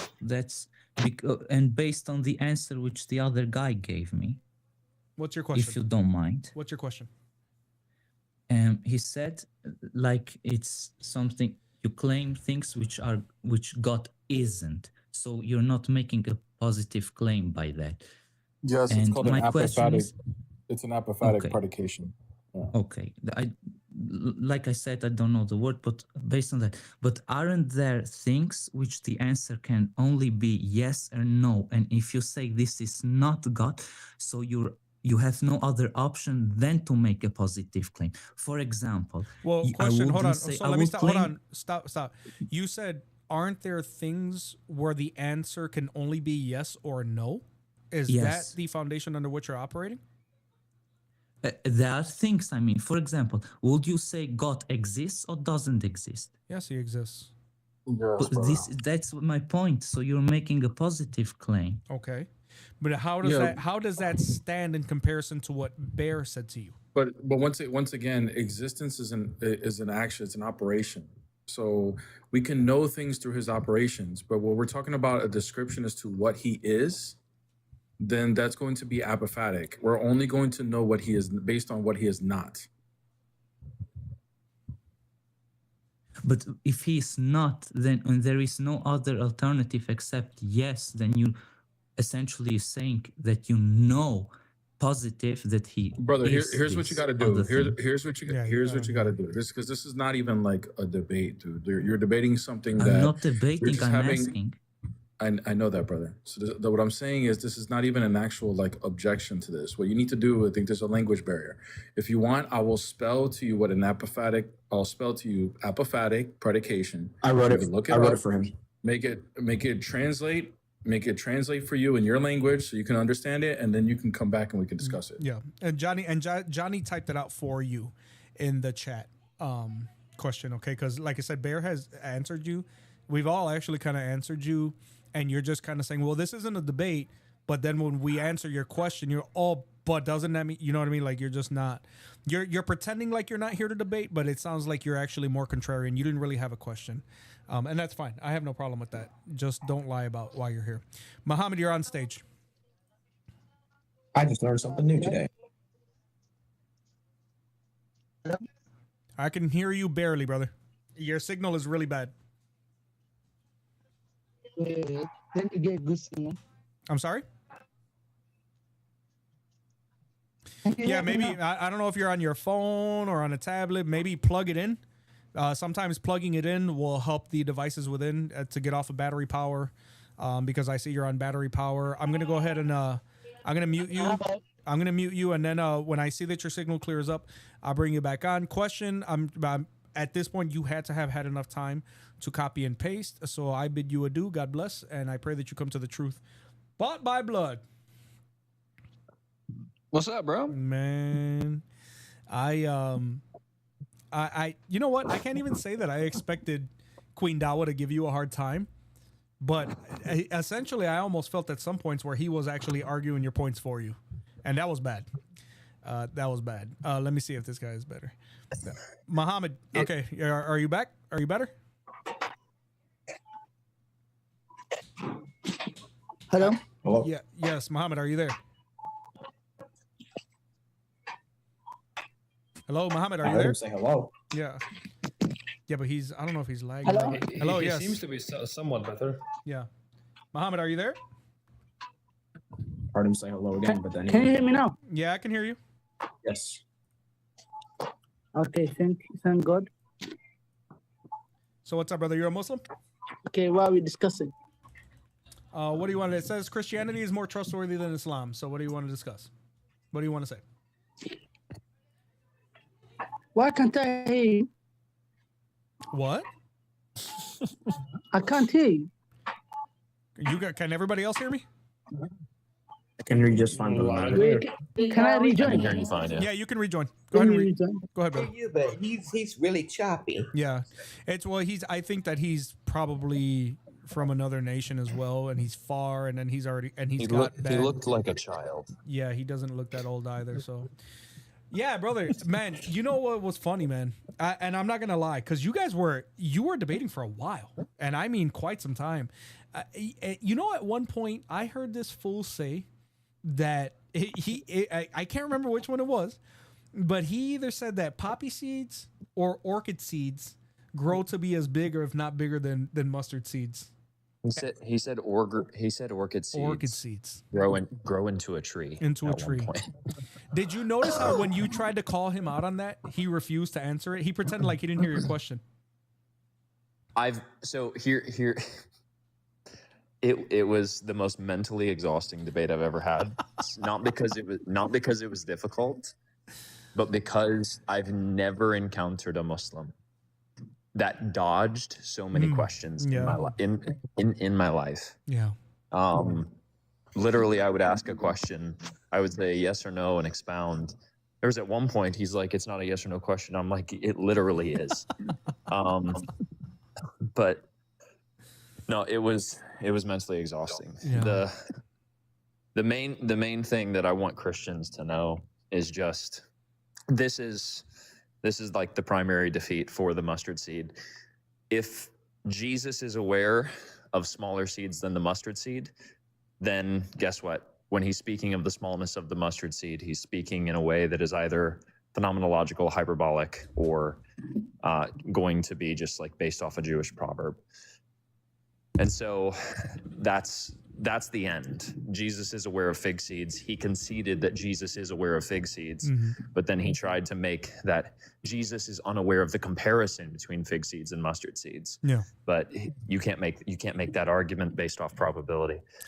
And So- but even speaking about that, this is what Muslims don't understand about this argument. Jesus, like you said, is not only speaking phenomenologically, but also from an agricultural standpoint that the people that he's speaking to are going to understand, right? And if you plug in, that is phenomenology. Yeah. So when we say like phenomenologically, we're saying based off of the receivers. So there's something called speech act theory, and this is what people in the comment section might not understand. So there's something called locution, illocution, and perlocution. Yeah. So locution is where I say the house is on fire. Okay. The illocution is what my intention is. And when I say that, and then the perlocution is what's going to be received or understood by the people around me. I don't hear him. They what? He cut out for a moment. I cut out? Hello? Yeah, at least I on the cross unit side. Yeah, you did. I think it was my just bad. Yeah. the word because I heard him. But oh, okay, it might have been just the word then Yeah. because Johnny was hearing him. Yeah. So the locution, the illocution, and the perlocution. Jesus' words, his intent of the words, and how his words are received. The phenomenological understanding of the people is just going to be how they're actually receiving it in perlocution. And so, yeah, that's he kept trying to say that Jesus, like, it's just an untenable position. Yeah. Bear beat the crap out of him Yeah. already before he debated me. Yeah, I actually So- released a commentary video on that, and I couldn't believe he tried it. He tried it on Bear because with Bear didn't even King Dawa's argument didn't even get off the ground. Like he couldn't even explain his initial position properly, right? And that to me was funny. But then with you, this thing went on for 3, and then Jay was telling me some of the things that he was saying as far as the black seed argument. That's humiliating, bro. There was a point Well, where he created a new position. Like, yeah, that's the worst part is his position. His position isn't in scholarship anywhere. Yeah, So, exactly. And claimed that he could provide it to you, but then never did. There was a point where you would hammer him, and he was completely off screen. And you could see the top of his head, like you see him typing something. Like, bro, you're not gonna be able to type fast enough for ChatGPT to help you out. Like, you're already cooked. You know what I mean? I know what you're doing. I don't know how true this is, but someone told me that they have evidence of it, that they have evidence of him going to Discord during the debate and getting sources from. Yeah. I don't know if it's true. I Bro, like to try Muslims, to act charitably. I have had Muslims openly tell me that they were getting their arguments from Discord in real time while speaking to me. I caught a guy one time who didn't even have his audio right, and I heard the guy that was on Discord with him feeding him the arguments that I was slapping down one by one. This is not new stuff for them. You know what I mean? It was pathetic, dude. If he debates again after this, he just has no self-awareness whatsoever. Inferiority complex, you're on stage, brother. Yeah, go ahead. Hello, man. What's up, man? Hey, and fellow Christian. What's up? What'd you call in? I wanted to tell you that I love how you're grilling these Muslims, man. Thanks, brother. I appreciate it, man. Yeah. I love that you let them know that your 3 gods are gangbanging 10-year-old Maria.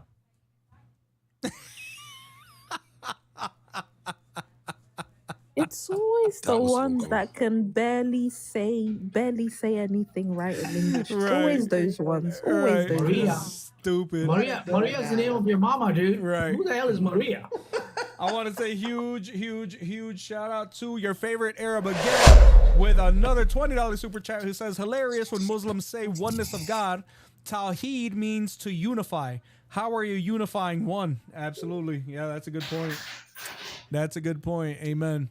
I'm sorry, John. So go ahead. You were talking about I agree with you. Bear, I mean, Bear absolutely elbow dropped this dude. And I just don't understand how Bear doesn't get more attention than he does, because it's like they go to him, they try these arguments, they get their booty whooped, and then they still go and try the argument anyway. Cora's done it to him.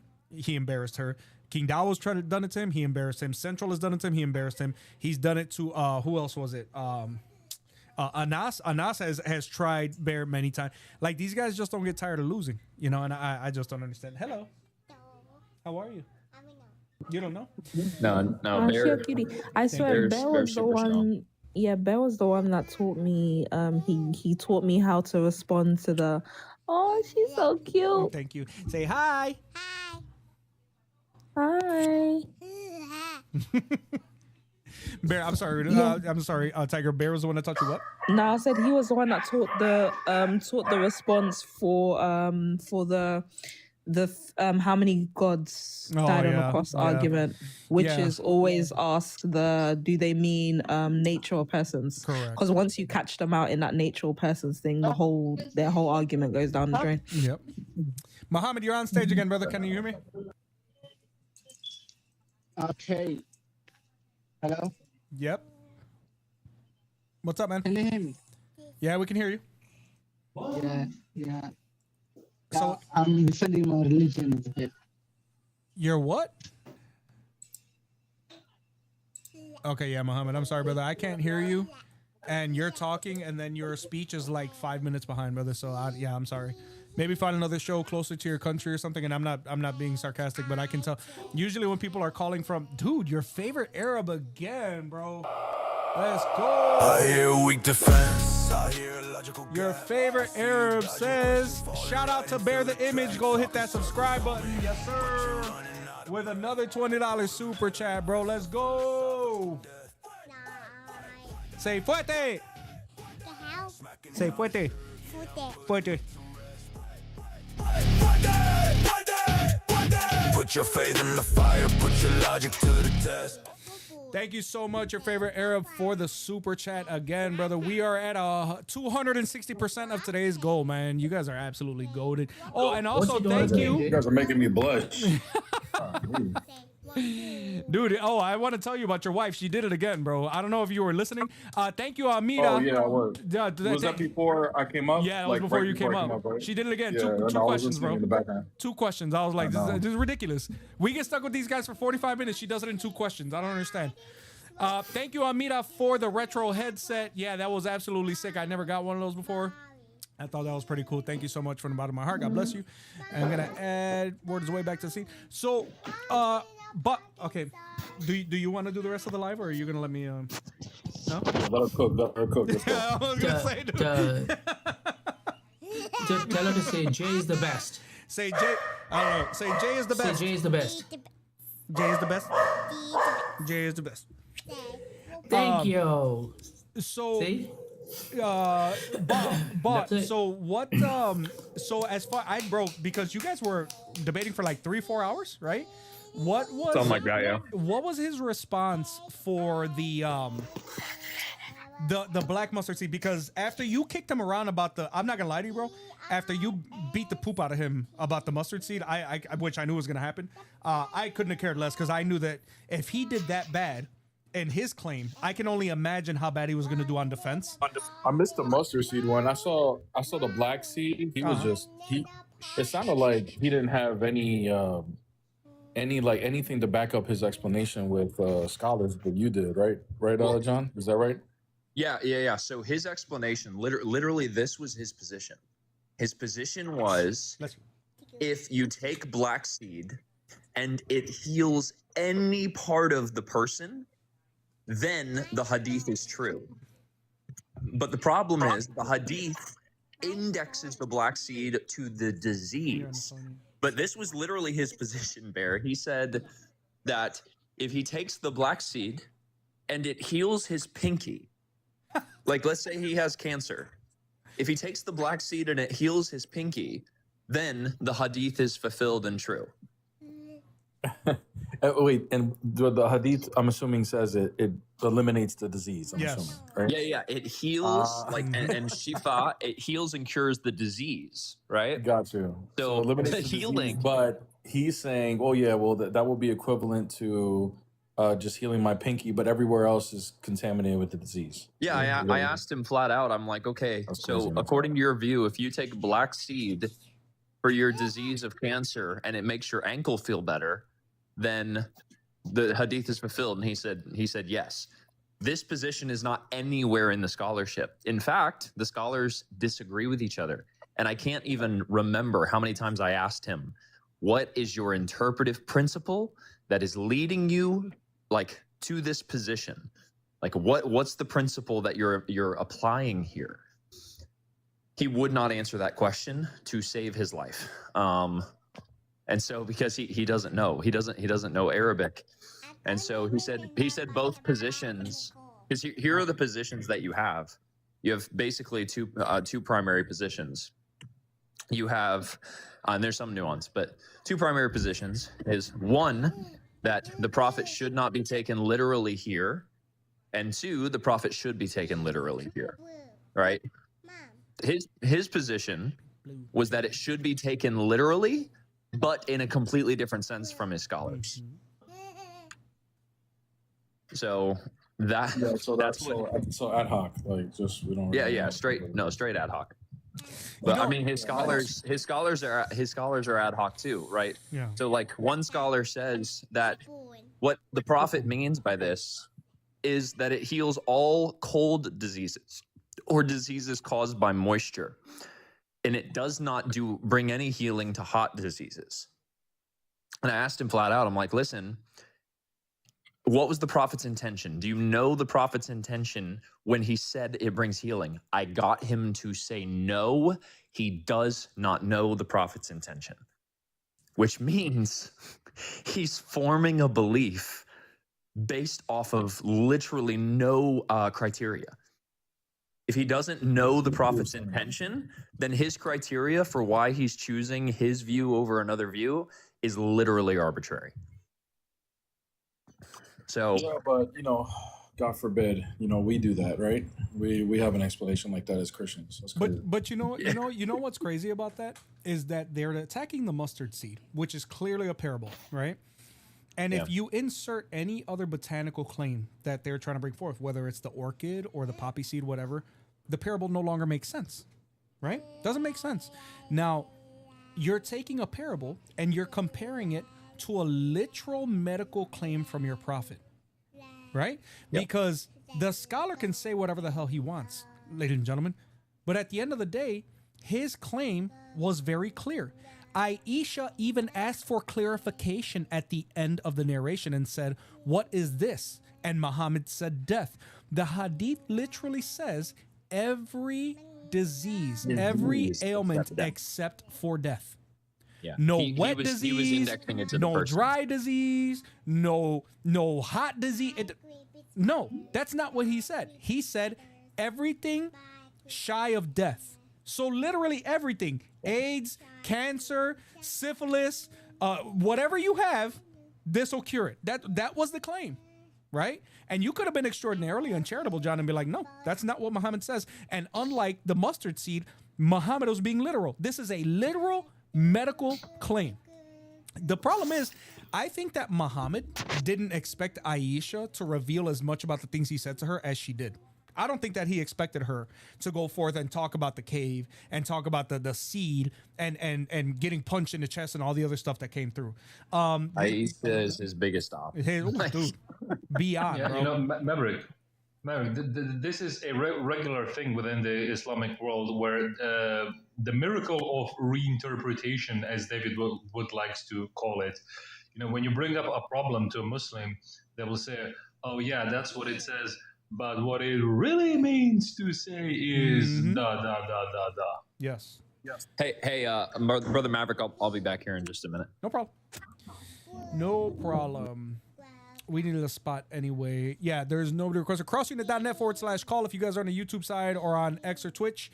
Go ahead, crossunit.net/Discord in your browser of choice. We have clips coming up. Clips, What's you're up? on stage. What's up?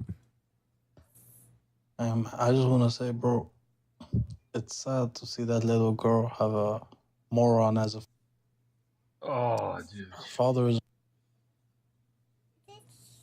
well, why am I getting? Dude, you Pay, irritated don't me right on drop the him, spot. drop him. Just drop him. Let's move on. You irritated me right on the spot. That sounded like a typical whatever. Muslim. Okay, not so typical to be honest. Not all of them are. I don't even know which word to use. Like some of them are actually pretty kind. Yeah. But yeah, some of them are just. Yeah, and you know what's crazy about it, guys, is that it doesn't bother me as much as you would think, because here's the thing. Don't think for a second that his punk ass would ever say that to me in my face. Don't think that for a second. He wouldn't. He wouldn't even approach me, right? And that's the thing, is that the internet age has created a culture where you can type and you can say stupid things because you know that you don't got to get worried about getting your teeth knocked out, right? That's the culture that we now live in. And that's not the culture as it was when I grew up. When I grew up, you had to say what you had to say, and you said it to people's face, and whatever ended up transpiring as a result is what transpired. But at the end of the day, you had to be a man and you had to say it to somebody's face, right? These people, they don't have any men. They want to request up on TikTok. And then the first thing, of course, just like your prophet did, is you focus on my little girl, because that's the kind of reprobate, detestable, reprehensible mind you have. So understand, guys, that these guys, they're all talk, but they would never say it in my face. Never. Dude, because I don't play remember that once. Well, I remember when I lived back in Malta, there was a certain point where we had Arab neighbors. Now, I'm assuming that they were Muslim because that is also how they actually behaved. Mm-hmm. And my mother was on her way home once, and these guys lived in the same apartment, like 3 or 4 of them, I think 3. And a guy, he started a disrespectful conversation with my mother, and she couldn't bear it. She responded, and he started following her, and he threatened her. And then I told my father about this. Actually, me and my father were in front of our house, and I said, "Oh, I think it's one of these guys that that my mother had an incident with." And then when my father approached them, there were two guys, and they didn't know what was going on. Now, the guy who is responsible for the incident, he was inside, and he heard a commotion, and he came out, and he started giving my father a totally different story. Oh, of course, yeah. Of course, because it was time to pay the piper, and he wasn't about. You know, it's easy to pretend like you want the smoke, you know, before, but it's completely different when you are face to face, right? It's different when you're harassing a woman, and I've noticed that too, and it's not just a Muslim thing. I've noticed that in general, society has come that way. My wife is always telling me stories when she comes home about people who do and say things and are unkind to her and yell at her when they're driving and do all these things. And it's always a guy. It's always a guy. But guess what, guys? When I'm sitting there with her, guess how many times that's happened? Never. It's never happened. It's amazing how brave guys will get with women when they're by themselves. But the moment they're with another guy, all of a sudden that bravery, it's not as present, is it? It's not as. It's just like I was actually talking to a couple of months ago. I think that Peace was on the panel. Bear was either not on the panel yet or had just gotten there, and he was. I know he was on a phone call, and Harvest was here, and I don't remember what name. He started calling Peace names, right? And I muted him, and I eventually ended up booting him. And I was like, you know, it's funny because you think you're a tough ass, right? You think you're Mr. Big and Badass because you're talking to a woman that way. But if you were standing in front of her husband, I guarantee you're not going to talk to her like that. He was like, yes, I would. I'm like, bro, no, you wouldn't. I promise and guarantee you, if you're talking to Peace in real life and she's standing there with her husband, you're not going to talk to her like that. You won't, because you don't have the balls. And that's what they've all shown, that they're tough. I mean, there's even, for Christ's sake, there's even a verse in the Quran, because Muhammad wasn't man enough to say this to people, to himself, to people himself. There was a verse where Allah had to instruct people, don't be hanging around his house too long. Yeah. Don't hang around his house too long. Don't annoy him with questions. I know the verse. And how incredibly pathetic that you're not man enough. You are not man enough to say this to people yourself. You had to pretend like God told you to put this in the Quran, that in a holy book, not to annoy you. And that if they talk to your wives, to speak behind a curtain, that nobody can marry your wives because you're such an egotistical blowhard that you don't even want to, you couldn't even bear the thought of men marrying your wife after you died? I mean, Literally. But look, Brother Maverick, this is what I wanted to say. Even in real life, they're not about that life. Because I remember, I think it was even yesterday when I was calling out Mr. Doxar, somebody came up onto my panel and they wanted to be doing up, you know, they like to do pom-poms and cheerleader. Right. And then he came up and he was like, oh yeah, I saw you in Speaker's Corner and you are overweight and yada, yada, yada. And I was like, hold on a second. So you're telling me you saw me face to face, you didn't do nothing. Yep. You didn't say anything to me. You didn't come to me. You didn't have a conversation, nothing. Yeah. But you're going to come on social media and you're going to be insulting me on a social media while letting everybody know that you didn't do anything in real life. Yeah. And that's the same guy who drove up to a church with another Muslim where Elijah Johnson was and a couple other guys. Yep.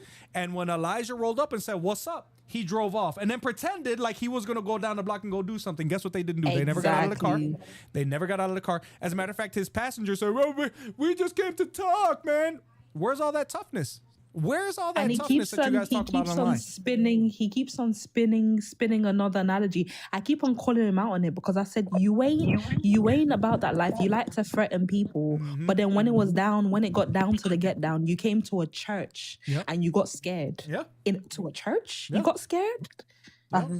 I think what he wanted to get a recording of Elijah or any other Christian running away from them. And when Elijah approached the car, no hesitation, that they didn't get what they wanted. And he was stupid enough to go live while he was doing it, you know? Did you guys notice how Cora, when she was debating with Avery's wife, and actually in both occasions when it was Cora versus 20 and it was Avery's wife versus 12 Muslims, Cora, despite the fact that she was trying so hard to be kind, there were still instances where she was arrogant. Yeah. But then as soon as she started making videos on TikTok about the debate and about Avery's wife, she instantly switches to this arrogant piece of trash mode. Yeah. And unfortunately, that's true, because the thing of it is, she is able to get away with that arrogance when she's on her own panel, when she's on a Muslim panel. She thinks she's in control. She didn't have that same energy when she was talking to Christina in either video, because she didn't have her, she didn't have her little computer in front of her, right? She didn't have her mute button. She couldn't appeal to the audience. She got humiliated, right? The stupidest thing I heard, isn't there an abrogation when Yahweh doesn't want to be called Baal? No, stupid. You don't even know the difference between abrogation and correction. Show us where Yahweh ever allowed himself to be called Baal. You know what I mean? Like, and then you ask her for a source, she doesn't have it. That's who she is. She's honestly not worth. Give me a second. Yeah, and I'm just curious. This was months ago. There was a debate that was scheduled, you and someone else versus Cora and Itachi, if I'm not mistaken. What happened about that? No, it wasn't me. It was supposed to be Itachi and Cora versus, I think, I thought it was Tiger. And that's what I said, Maverick. You misheard me. It was Tiger and someone else against Cora. Maybe Rita. No, it was me and Wisdom, and it's supposed to be me and Wisdom versus Itachi and Cora. But I've got an exam and a really important exam next month, so I held it back, and I said that I've got to focus on that, which I have been doing recently.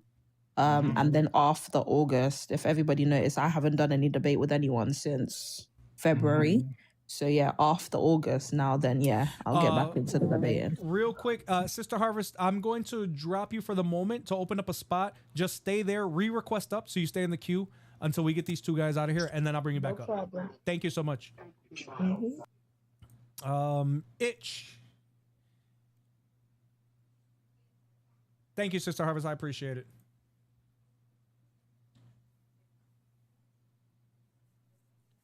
Dude, your favorite Arab guys, 90, 110, $130 in super chats today alone. That deserves. We'll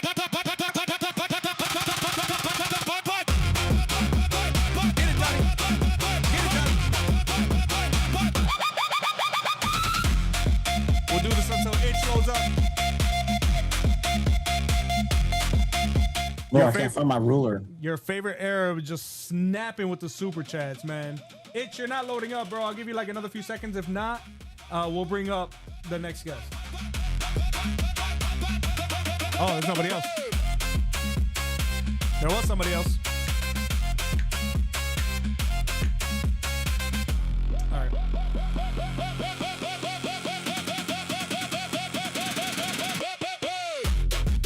Let's see who's here. Oh, your boy's here, word. Your boy is here watching. He's here watching from the bench because he doesn't understand the difference between name calling and good debate tactics. Hey, you're an idiot. You got headbutted. You got stunned. You're stunned. You're an idiot. You're not on my level. Oh, yeah. Wonderfully done, Adam. Wonderfully done. You are the next Christopher Hitchens. The next Christopher Hitchens. Oh my goodness gracious. Oh, dude, the amount of times I've just utterly stun-locked Adam in conversations. Yeah. Clips, I'm not going to bring you up, bro, because if I bring you up and you say something stupid, I'm going to spend the whole rest of the stream talking about how your prophet got ridden in the desert, bro. I promise to God. You say one more stupid thing on my stream, and I'm going to read every humiliating hadith about that reprehensible scumbag that you call a prophet. Okay? I'm telling you. Hey, by the right way, now. Brother Maverick. Yeah. Adam requested up to Elijah Johnson's live the other day? Yes, I saw it. Dude, he got demolished. He always gets demolished. Bulldozed. He always gets demolished. He demolishes himself with that haircut. I don't know what I mean. What, the minute he opens his mouth, it's like, what do you like? Why? What? Bro looks like Darth Vader. Did you see that part of the debate, Maverick? Which one? When he said he wanted to shave my beard off? No, I didn't see that. You didn't see? No, I didn't see that. I didn't see that.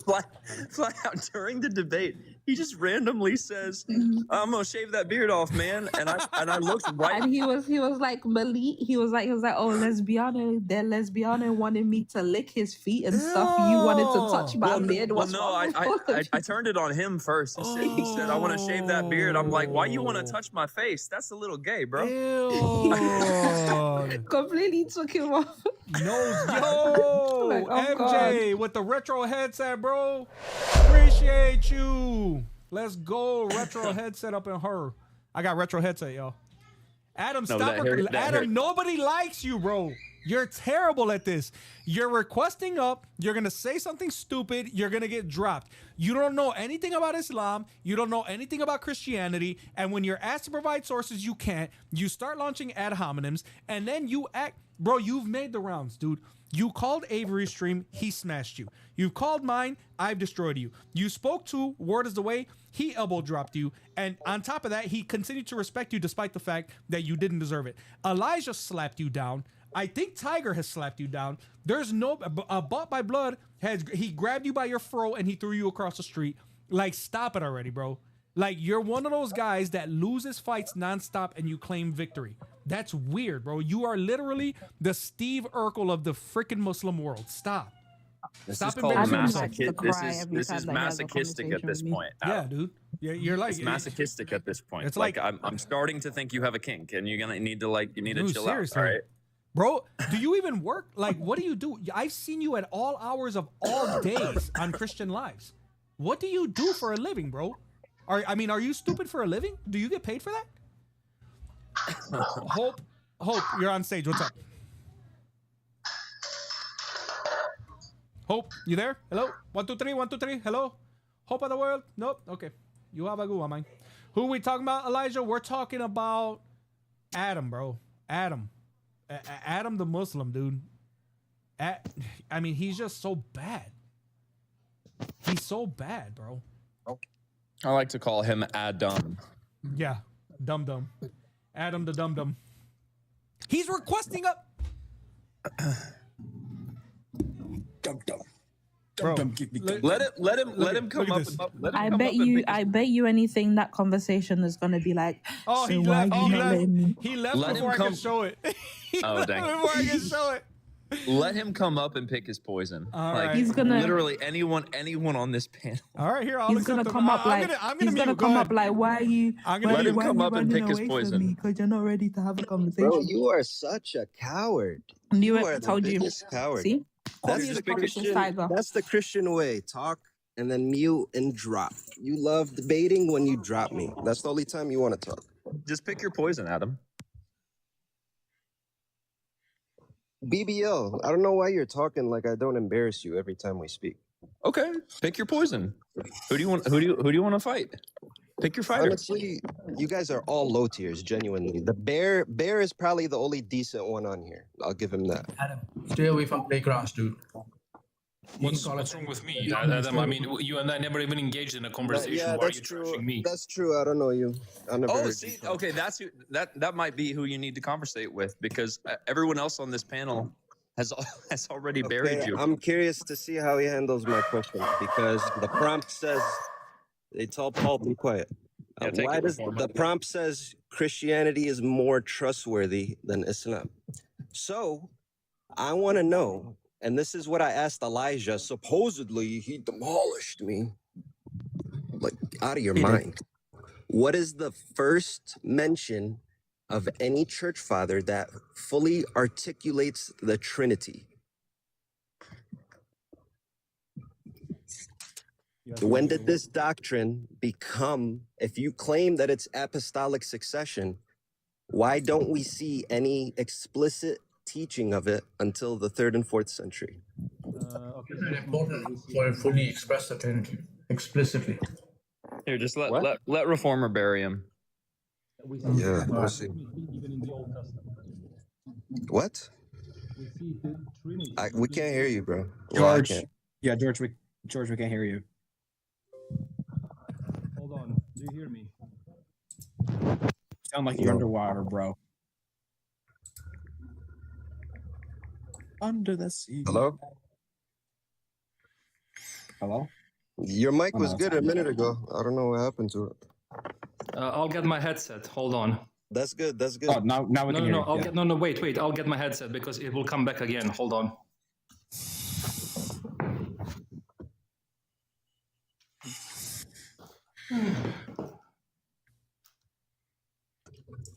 See, while he's getting his headset, Adam, you have to like let your survival mechanism kick in at some point. All right. So this is how desperate BBL had to get. He thinks he baked me by saying his God has multiple voices. Okay, I'm here. That's how he had to get away from the argument. He has a sleepy voice and a spooky voice. I'm here, Adam. Okay, so I'll repeat the question one more time. Damn, buddy. Okay, I'm listening. Yeah, I heard. You sound like you're in a tornado. All right, somebody else just take it. Somebody else just take it. Go ahead. Somebody else got to step up. I got my sword up. Hello, is this thing on? Oh, wait, All go right, ahead, Former. Yeah. Okay, so I'll repeat the question one more time because that took a minute.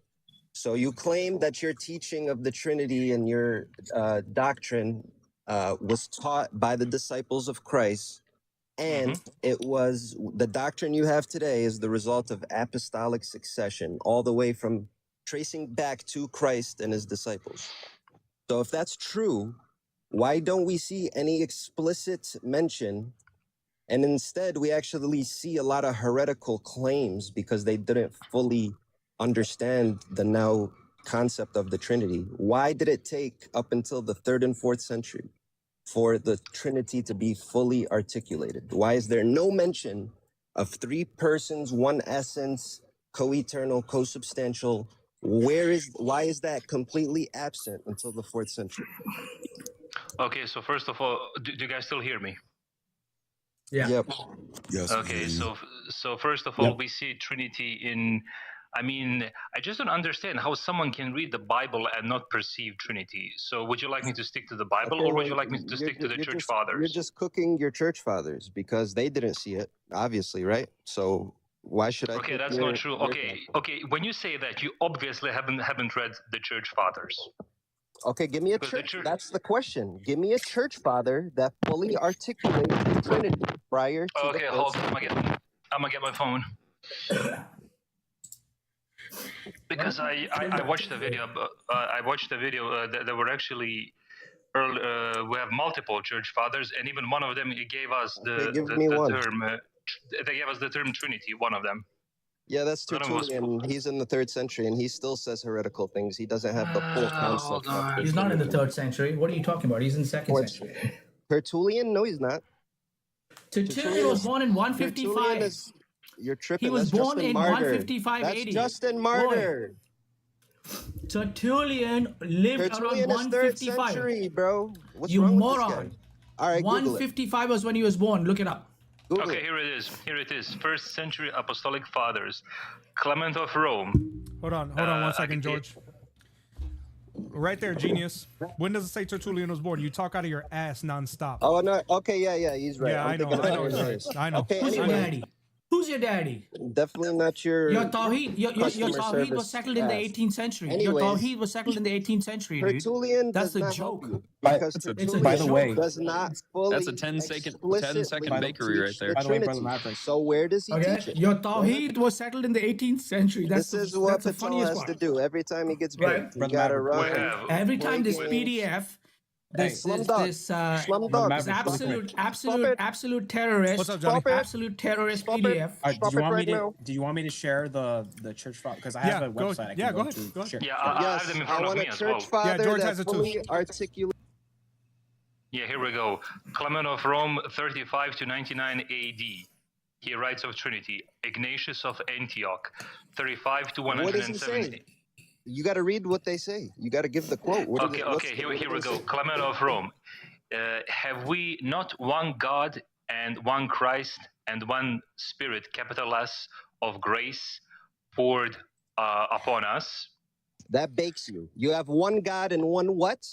Hold on. In the Bible, all three of them are described as divine. Look, George, Why you am I gotta do getting muted, bro? look, hold on. Why am I getting Clem, muted? look, bro, Adam, because dude, you did this with Elijah. Elijah did the same thing to you. Look, did Clement of Rome talk about the Trinity? Yes, Clement of Rome referenced the concept of the Trinity in his writings. AI overview. Bro, Where does he Bro, shut the hell up. Yes, Clement of Rome That's not referenced answering the question.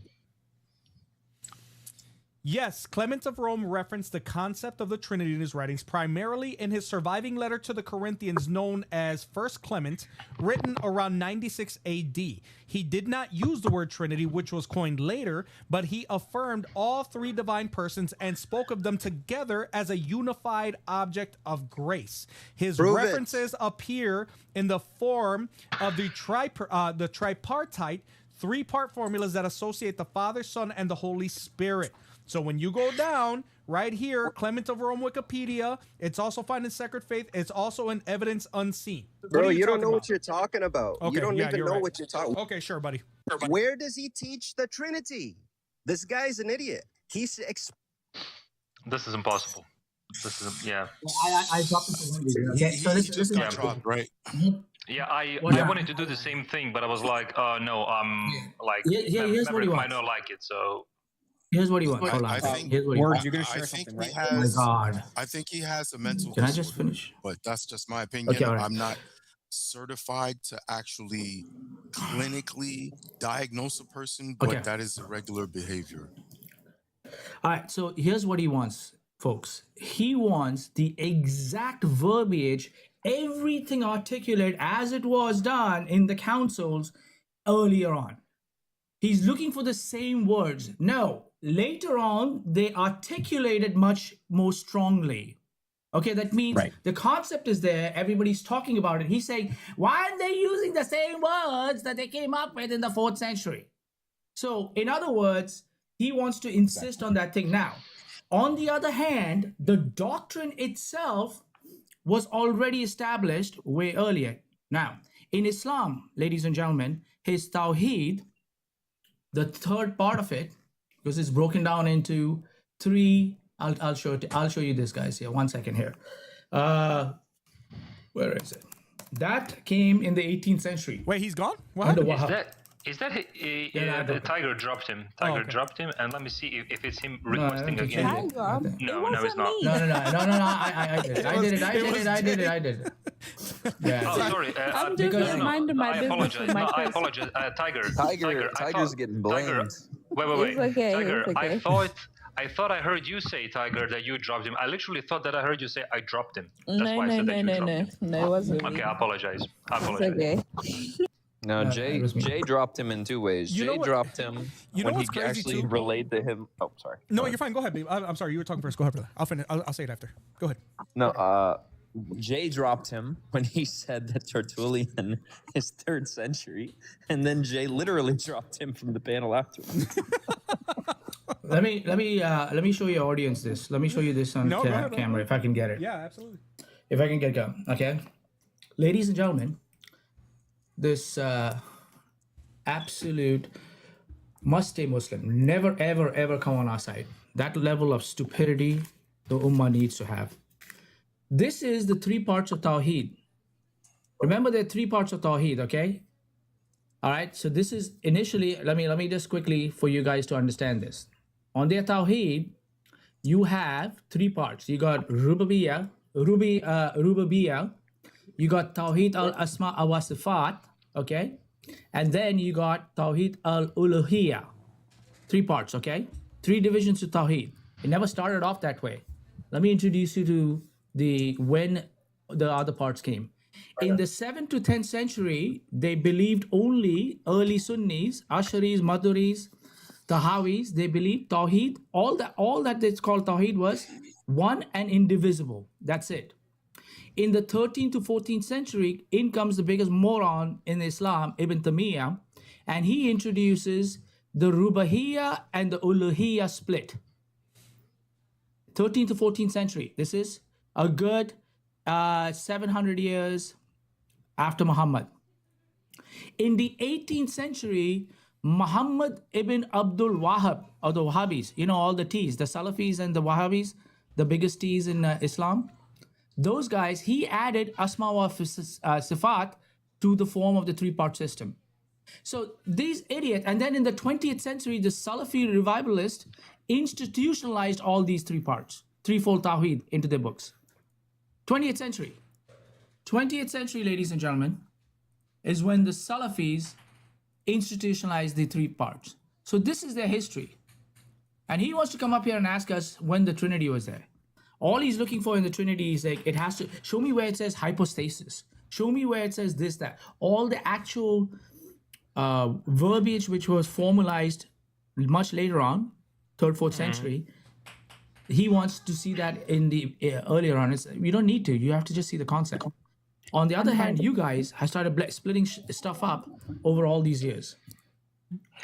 And on top of that as well, the first time that the word Trinity was used is by Theophilus of Antioch, 180 AD. Only thing I have to say to that, Adam, I am your father. Bro. Bro. Wait, is that the original image, or did someone Photoshop the Darth Vader helmet onto his head? I used AI to put the Darth Vader. I mean, that's exactly what his hair looks like. Anyway, he looks like a weirdo. And then let me ask you guys a question: who the hell, as a guy, stands there taking pictures of themselves like this? What are you doing? Why? A light-skinned brother. You have to listen. Wait, show the picture one more time. Okay. Some things you have to appreciate. Please. Okay. Okay. Some things you got to appreciate, Maverick. You can please look at the glass half full. He's not sending the other kinds of pics that typically the Dawa boys send the girls around here. Thank God, man. Thank God. I wouldn't be surprised if the Korah's Muslim fanboys are hitting on her privately in the chat sometimes. Absolutely. But remember, according to the senior sheikhs of Islam worldwide, Korah has no business doing what she's doing anyway, because she is violating the sentimental niqab. But remember, Korah is above the rules of Islam, just like Libiano is when they were talking about J49er. Yeah, just like when I was talking to Johnny about this earlier, when Malik was crying about Dean debating Jay and Dean pretending like he didn't know that Jay was blacklisted, right? And Libiano made it clear that even though he knows that when you are in the presence of a blasphemer, you are to leave. Oh, but wisdom and experience show me that we can do something different. Oh, so you're above the rules of the Quran. Oh, cool. Cool. It's good to know that when you're popular enough, the Quran no longer applies to you as a Muslim, but you're sitting there getting shahadas all the time and putting them on your live stream. Right. Well, I'm sorry. We just found out that they're paying people to do that too, which it's not like we didn't know that already. Who keeps score? You're on stage. Who's paying who? There's a bunch of stuff coming out that these shahadas are fake, which, I mean, you don't have to be a genius to understand that these shahadas were not real to begin with, and that people are getting paid, and there's like screenshots of conversations coming up where they're paying people to come up and take shahadas, supposedly. That is pathetic. I was gonna say something, and I don't know whether anybody has ever run this argument. If you notice, every single Islamic scholar that is brought up, they always have an explanation for something, but it always comes from a place of, like, where do you get that information from? Right. Like, there was a conversation that Cora had with Logic where she brought up a scholar and she said that the hadith that speaks about Aisha playing with dolls, she was of a mature age then and she had hit puberty. But then it's like, where do you get that information from? Because the hadiths don't say that. And this person that she's quoting came in the 13th century. So it's like, how does he know if none of the scholars before it knew that she had hit puberty in this hadith? Yeah. Yeah. And what happened? Did I eat? Yeah, long time ago. Oh no, but wait, Tiger. They'll also say that, you know what? How do you know that this was not preserved as a oral tradition all the whole time? Yeah. Yeah, but even then, I know that the Keva Hira argument is getting around to them too, because I remember Cora during her conversation with the I think it was the 20 Christian women. I want to say it was the 1v20. She made the claim out of nowhere and unprovoked that supposedly Gabriel introduced himself to Muhammad, as is attested to by, it was either Ibn Kathir or Ibn Taymiyyah. I want to say it was Ibn Kathir, according to the biography of Ibn Hisham. The problem with that, couple things, That's what guys. Libiano said. Yeah. According to Ibn Kathir, Gabriel introduced himself. What you have done now is you have gone to a Muslim scholar who is contradicting your prophet, because your prophet, in his detailed narration to his wife that she later narrated, and both of these hadiths are rated sahih, there was no introduction made. Because if there was an introduction made, the introduction that was provided by Warqa would have been unnecessary. So are we supposed to listen to Muhammad and Aisha, or are we supposed to listen to Ibn Kathir, who, by the way, guys, passed away in the 1400s? Didn't even know Muhammad's great-grandchildren. But we're supposed to believe them because they're Muslim and they're scholars. Get the hell out of my face. Now, imagine if we provided an explanation like that for the Gospels, all of a sudden, oh my God. Oh, so contradiction. Exactly. When we illustrate perfect perspective, right? Because there's nothing that contradicts. We do have different perspectives. To them, that explanation is never enough. But they can have their scholars openly contradict, right? Because if Gabriel had introduced himself, ladies and gentlemen, just tell me, anybody here. I won't even get mad if you say no. If Gabriel had introduced himself, would Muhammad have relayed that to Aisha? No, sorry. You just said you would get mad, so I just want to say it. Most probably. Right. Most probably. Don't you think that's extraordinarily important? And a very, I mean, he put details in, right? Where he was getting pressed to the point where he couldn't bear it, right?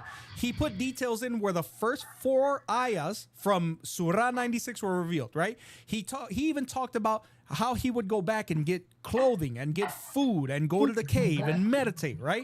He put all this detail into this account. Sahih al-Bukhari and Sahih Muslim. But all of a sudden we need to wait minimum 200 years for Ibn Hisham to bastardize the work of Ibn Ishaq to finally hear that he did introduce himself? Yeah, not so The problem is that the standards that they apply to Islam, they do not apply to Christianity. Correct. And the standards that they apply to Christianity, they do not apply them to Islam. Correct. Amen.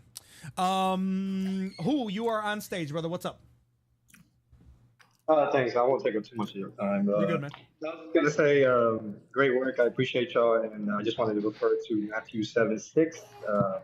Because when I try to debate some of these Muslims, they make me dishonor myself and Christ a little bit. So just word of warning, don't throw your pearls to swine. Some people are really not trying to learn. They're just trying to, get emotion out of y'all. So God bless what y'all do. Thank you.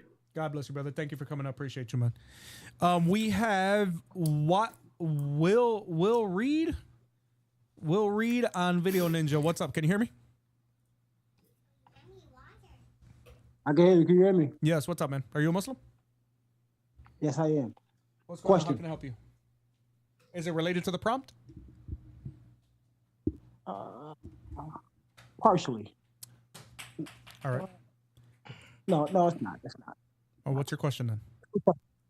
Question is, in John 8, okay, in John 8, right, 57 to 59, what was Jesus going to be stoned for? For claiming equality with God. And your claim is he is equal with God. Well, let me ask you this. Was I there when this was happening? Well, that's a question with a question. That's a little illogical. No. I'm just asking no, it's rhetorical because obviously the answer is no, right? Who was there during this event? Jesus and the Jews who were present, right? Okay. And when they were present, when they were going to stone him, what did they say they were going to stone him for? For calling himself God. Exactly. So what is your question? Are you saying that Jesus was God? What did Jesus respond? How did he respond to them? Jesus actually went on to explain why he has the right to call himself God. He said, if in God's word, if God called mere people God, not in a literal sense, then how much more does the Son have the right to call himself God? Yep. Basically. And as a matter of fact, if we go to John 10, where it expounds upon this, right? Let me find it. I want to say it was 30. Is it 33? I and the Father are one. Right here. Look. Verse 31. The Jews picked up the Jews picked up stones again to stone him. Jesus answered them, I have shown you many good works from the Father. For which of them are you going to stone me? 33. The Jews answered him, it is not for a good work that we are going to stone you, but for blasphemy, because you, being a man, make yourself God. Jesus answered them, is it not written in your law, I said you are gods, lowercase g. Okay? Lowercase g. Very important. Verse 35. I'm not sure. There's this crazy thing going on where your mouth is moving while I was reading scripture, and I don't understand it. Verse 35. If he called them gods, again, lowercase g, to whom the word of God, uppercase G, came, and scripture cannot be broken, do you say of him whom the Father consecrated and sent into the world, you are blaspheming because I said I am the Son of God? If I am not doing the works of my Father, then do not believe me. But if I do them, even though you do not believe me, believe the works, that you may know and understand that the Father is in me and I am in the Father. Correct. Okay. Go ahead. Go ahead. No, go ahead. You there? So what you're gonna say? Okay. So Jesus is saying two things. Two things is happening here, right? The Jews are accusing him of claiming to be God, and Jesus is saying that they are blaspheming. It'll be blasphemy to claim that he is God. He is the Son of God. That's not what he said. No, that's not what he said. Did you hear? Here, this is what I'm going to do. I'm going to bring it up on screen for you, because what I did was I read this and you decided to hear what you wanted to hear, despite the fact that I read it very slowly. The Jews answered him, it is not for a good work that we are going to stone you, but for blasphemy, because you, being a man, make yourself God. Right? So, can I expound? So the Jews thought that he was a man claiming to be God. Yes. Correct? Okay. So the understanding around is that the Jews are claiming that this man is claiming to be God, which you say he came and claims to be God. Yes. You know why? Because the understanding already was that in him claiming to be the Son of God, he was claiming to be God. That understanding was already present among them, which is why I asked you the original question, my friend. Was I there? No, I wasn't. The Jews were there, and Jesus and the Jews understood all implications being made, which is why when Jesus is saying this, he is saying, because I am claiming to be the Son of God, he acknowledges it. And even 5 chapters before this, in 5:18, it makes it clear that in claiming to be the Son of God, you are claiming to be God. Very good. So what is the contention?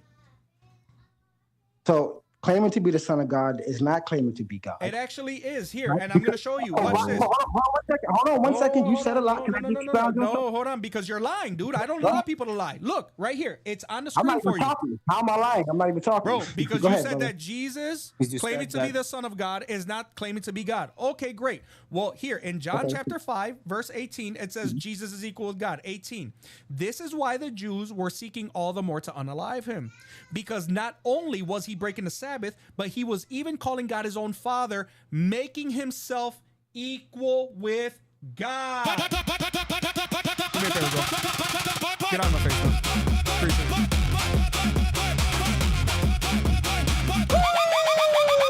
Learn the Bible before you come up inside my stream, because I had no problem being mean.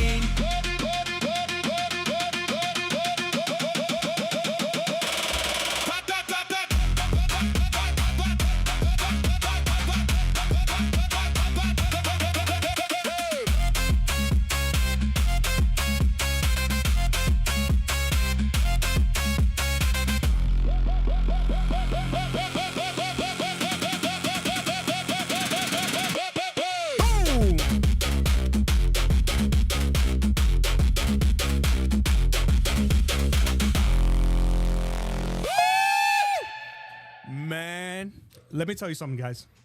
Why is it, and this is a legitimate last question, why is it that Muslims have the audacity to tell us that we need to read the Quran holistically, but then you don't even know what the Bible says when you start cherry picking our verses? You don't even know what something actually means culturally or theologically. You're looking at transliteration and saying, but saying that you're the son of God doesn't make you God. Here's the problem, Muslims. The Jews understood that God was multi-personal. You know why they knew that Jesus claiming to be the Son of God was him claiming to be God? Because they understood that if he was the only begotten Son of God, that he was begotten eternally. And they knew that if he was begotten eternally, he was God. You guys think that just because you have taught yourself to believe lies, it means that they didn't. And Lamb, if you think that they didn't believe in a multi-personal God, read books by rabbinic scholars like Alan Siegel, who write entire books about the fact that the Jews, after the resurrection of Jesus, started changing the way that they looked at their scripture in order so that Jesus could not be looked at as the Son of God. And if you don't think that the way that they look at their scripture now is ridiculous, listen to that stupid explanation that was provided by Toby Singer on Korah's interview. Listen to how desperate he was to explain creation, relating God with earth and stardust. And tell me... If I could... Go ahead, Johnny, please. Go ahead, Johnny. Hold on. Can you hear me? Yeah. Okay. My computer's bugging a little bit. I just wanted to add also in John 19, you see the Pharisees continue that theme of the Son of God being himself God. Because in, I think it's verse 6 or verse 7, one of those two, they say to Pilate, he must be stoned or killed because he said, I am the Son of God. And according to our law, one such should be stoned.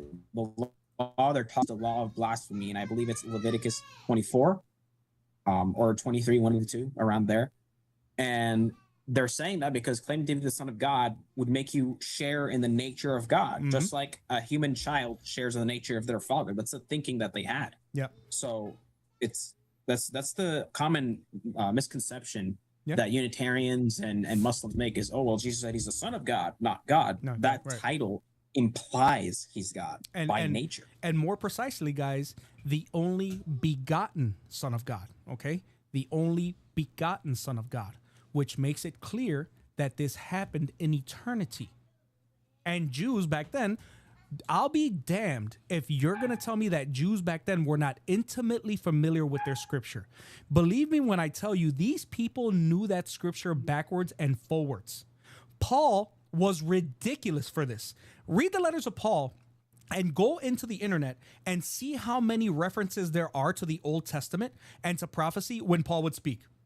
You find like 2 or 3 per verse, okay? These people knew that Torah back and forth. Brother Bear, are you still there? Are you near the mic? I want to ask you something. I don't know if Bear's there. Yeah, sorry. I'm doing something. But you're real quick question. Because you and Word is Away literally know more about the Old Testament than anybody I know. Did the ancient Jews believe in a multi-personal God? Yes. Okay. Yeah, they did. Yeah. It'll be kind of dumb for anybody to assume that they didn't. You know, you'd have to like Muslims assume it. Some very obvious things. Yeah, Muslims assume it. And guys, the fact of the matter is that Toby Singer, who is one of their most renowned scholars, that explanation that he gave about the creation count in Genesis was so laughable that I could not believe that this guy is as renowned as he is. But that's what happens when you're trying to exclude the possibility of God's multi-personal nature. You have to appeal to absurdity, right? But this old man is sitting there talking to a female Muslim who has no business being on the internet anyway, according to her own people. They're both lost their minds, both of them. I was watching a clip earlier where he was actually having a conversation with Libiano. And Libiano says to him, well, therefore, we know that Jews and the Muslims worship the same God. Mm. And this guy just sits there gaga, like, wait a minute, same God. Jews believe that Adonai is Father. Mm-hmm. A Muslim would never concede to something like that. Right. In fact, they don't even agree that the Tanakh is valid. But he just sat there and sucked it all up. Like, I don't know what's going on with this guy. But these Muslims are they don't think ahead before they do stuff. When Muhammad Hijab interviewed Bart Ehrman, he was humiliated. He actually had to take that interview down and edit the living crap out of it, because when Bart Ehrman and him got onto the subject of the cruise, I encourage you guys to go on YouTube after this. Don't leave now. Go on YouTube and search up the interview between Bart Ehrman and Muhammad Hijab. Particularly look at the section that talks about the crucifixion. Look at how Bart Ehrman openly laughed, so to speak, digitally, in Muhammad Hijab's face when he said there's no doubt about the fact that the crucifixion happened, and the atheist view does not even remotely align with the Islamic view. The historical view does not align with the Islamic view. You should see the way that Muhammad Hijab's face dropped. Like, all of the blood left his face. And it was so satisfying to watch, because these guys are so, it's like, you're so desperate to speak against Christianity, you don't even bother to look at the worldview of the person you're interviewing. You think that this person agrees with you on the surface level, therefore they're going to agree with everything I say about Christianity. Ladies and gentlemen, Bart Ehrman says clearly, I believe that the New Testament has been the same. I believe that the message has been retained. I believe that there are scribal errors. I believe the message has not been changed. I believe the crucifixion happened. I believe that Jesus did believe that he was God. I don't believe he was God, but I do believe that he claimed to be the Son of God. I do believe that and this is all according to the historical documents, guys. This is not him believing it as theological. This is him believing from the decades of research that he has done on this, biblically and otherwise, where he says, I believe that the disciples felt that they saw Jesus risen after the crucifixion. These are things that I'm getting historically. I think in that same interview too, he even, I don't know if it was that one, or I heard a lot of Bart Ehrman interviews, but that one was a really good one. Yes. That you mentioned. Mm-hmm. But with Muhammad Hijab, but I think it might have been that one or another one. He even mentions that, even with the scribal errors and textual variants and all these things, it's actually not a problem theologically for Christians. Like they can explain these things in different ways and it'll still logically be possible. But people assume that because he's a textual critic and used to be a Christian and became atheist, that the textual criticism is the reason why he became an atheist. It's not even the reason why. It's not even the reason. He just has a problem with evil, and that's the reason why he became an atheist. And you know what's funny about that, Bear, is that when you talk to many atheists, that seems to be a commonality. It's the evil thing that kind of causes them to be like, I don't think a good God would allow. Actually, well, Bart doesn't even. I think it's a legitimate. Or if you don't understand Christianity, I think it's a legitimate question. Agreed. To ask about God. Well, Bart doesn't even consider himself an atheist. Bart considers himself agnostic. He wrote a. Okay. Well, there you go. Yeah. He wrote a blog post. He wrote a blog post a couple of years back, where he was going into his own view of like a teleological sense of the world around him. It's like in reference to purpose, right? It seems like there was something he said where everything has meaning and purpose, such as that's echoey. Sorry.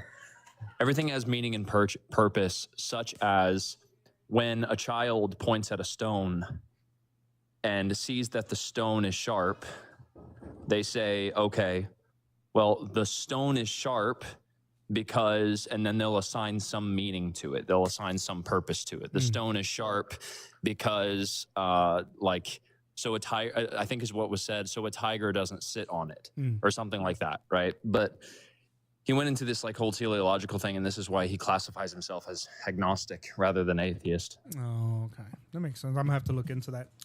Well, guys, it has been a slice, and last second, so Thursday, I will be, like I told you guys, I'll be doing rifle stuff. Thank you so much, Triune Triple G, for the money, God, man. God bless you, and thank you. I think somebody else sent me a headphone thing. Let me see who it was. The thing takes forever to pop up. Thank you, Shecky. Thank you so much for the retro headset. God bless you guys, man. You guys have been goated with these gifts today. Every one of you. Thursday, guys, I will be far away from my home. The rifle stuff happens far away. It happens in another state. So by the time I get home, it'll be very late and several hours past when I normally go live. So I'm going to take a break for Thursday, guys. I hope that's okay with you. And then Saturday, we will resume. Wednesday, though, which is mañana, 6 p.m. Central Standard Time, we're going to do Matthew 4, guys. crossunit.net/Discord. If you are not part of the Discord, please go ahead and type that into your browser of choice, crossunit.net/Discord, and we are going to do our Bible study on Matthew chapter 4. If you miss it, that's okay. I take the VODs and they are all uploaded to Discord after that, and as well as any source material and documentation that we use, and they are all separated and they are all organized one by one. It's a good thing. Also, join Bear the Image, guys, if you are wanting to go more in depth. His Discord, they've been doing Matthew for like a year. Okay, so if you guys want to do it there, if you want to go see what he has, I would suggest doing both, because we are all here workers of the gospel and we all can learn from one another. Something you may hear in there, you may not hear in mine, and vice versa, because we are human beings, guys, and that's just how things go when it comes to studying. Other than that, guys, please follow everybody on this panel. J49er, Bear the Image, Reformer, Bought by Blood, and Tiger. Also follow Johnny Apologetics. Follow The Word is the Way. And anybody else who wasn't able to pop up, guys, follow Chris Oki as well. Guys, I want you to pray for Chris. Chris has not been as present on debates. Chris does suffer from chronic pain, guys. He does have injuries. Chris is a service member, and has my utmost respect. I know that a lot of you have asked, and he has actually okayed for me to say this. That's the only reason why I'm saying it. I know that I have seen in my comments on TikTok and YouTube, why is that guy always laying down? Chris is laying down the majority of the time because he suffers from extraordinarily bad chronic pain from injuries he has incurred throughout his life in service to Queen and Country. So please pray for Chris. He does suffer from lots of chronic pain, to the point where he even loses his train of thought. Sometimes I've seen it happen when he's speaking to me. Please keep him in prayer, guys. Pray for his healing. He is one of God's greatest soldiers, and I would love one day to see where he is not enduring that adversity anymore. Having said that, guys, I gotta get out of here. I gotta be at work in 45 minutes. So, guys, thank you all so much. Bless, brother. I love every single one of you guys. Bought by Blood, amazing job in that debate yesterday, brother, and great amounts of patience that guy did not deserve. So take care.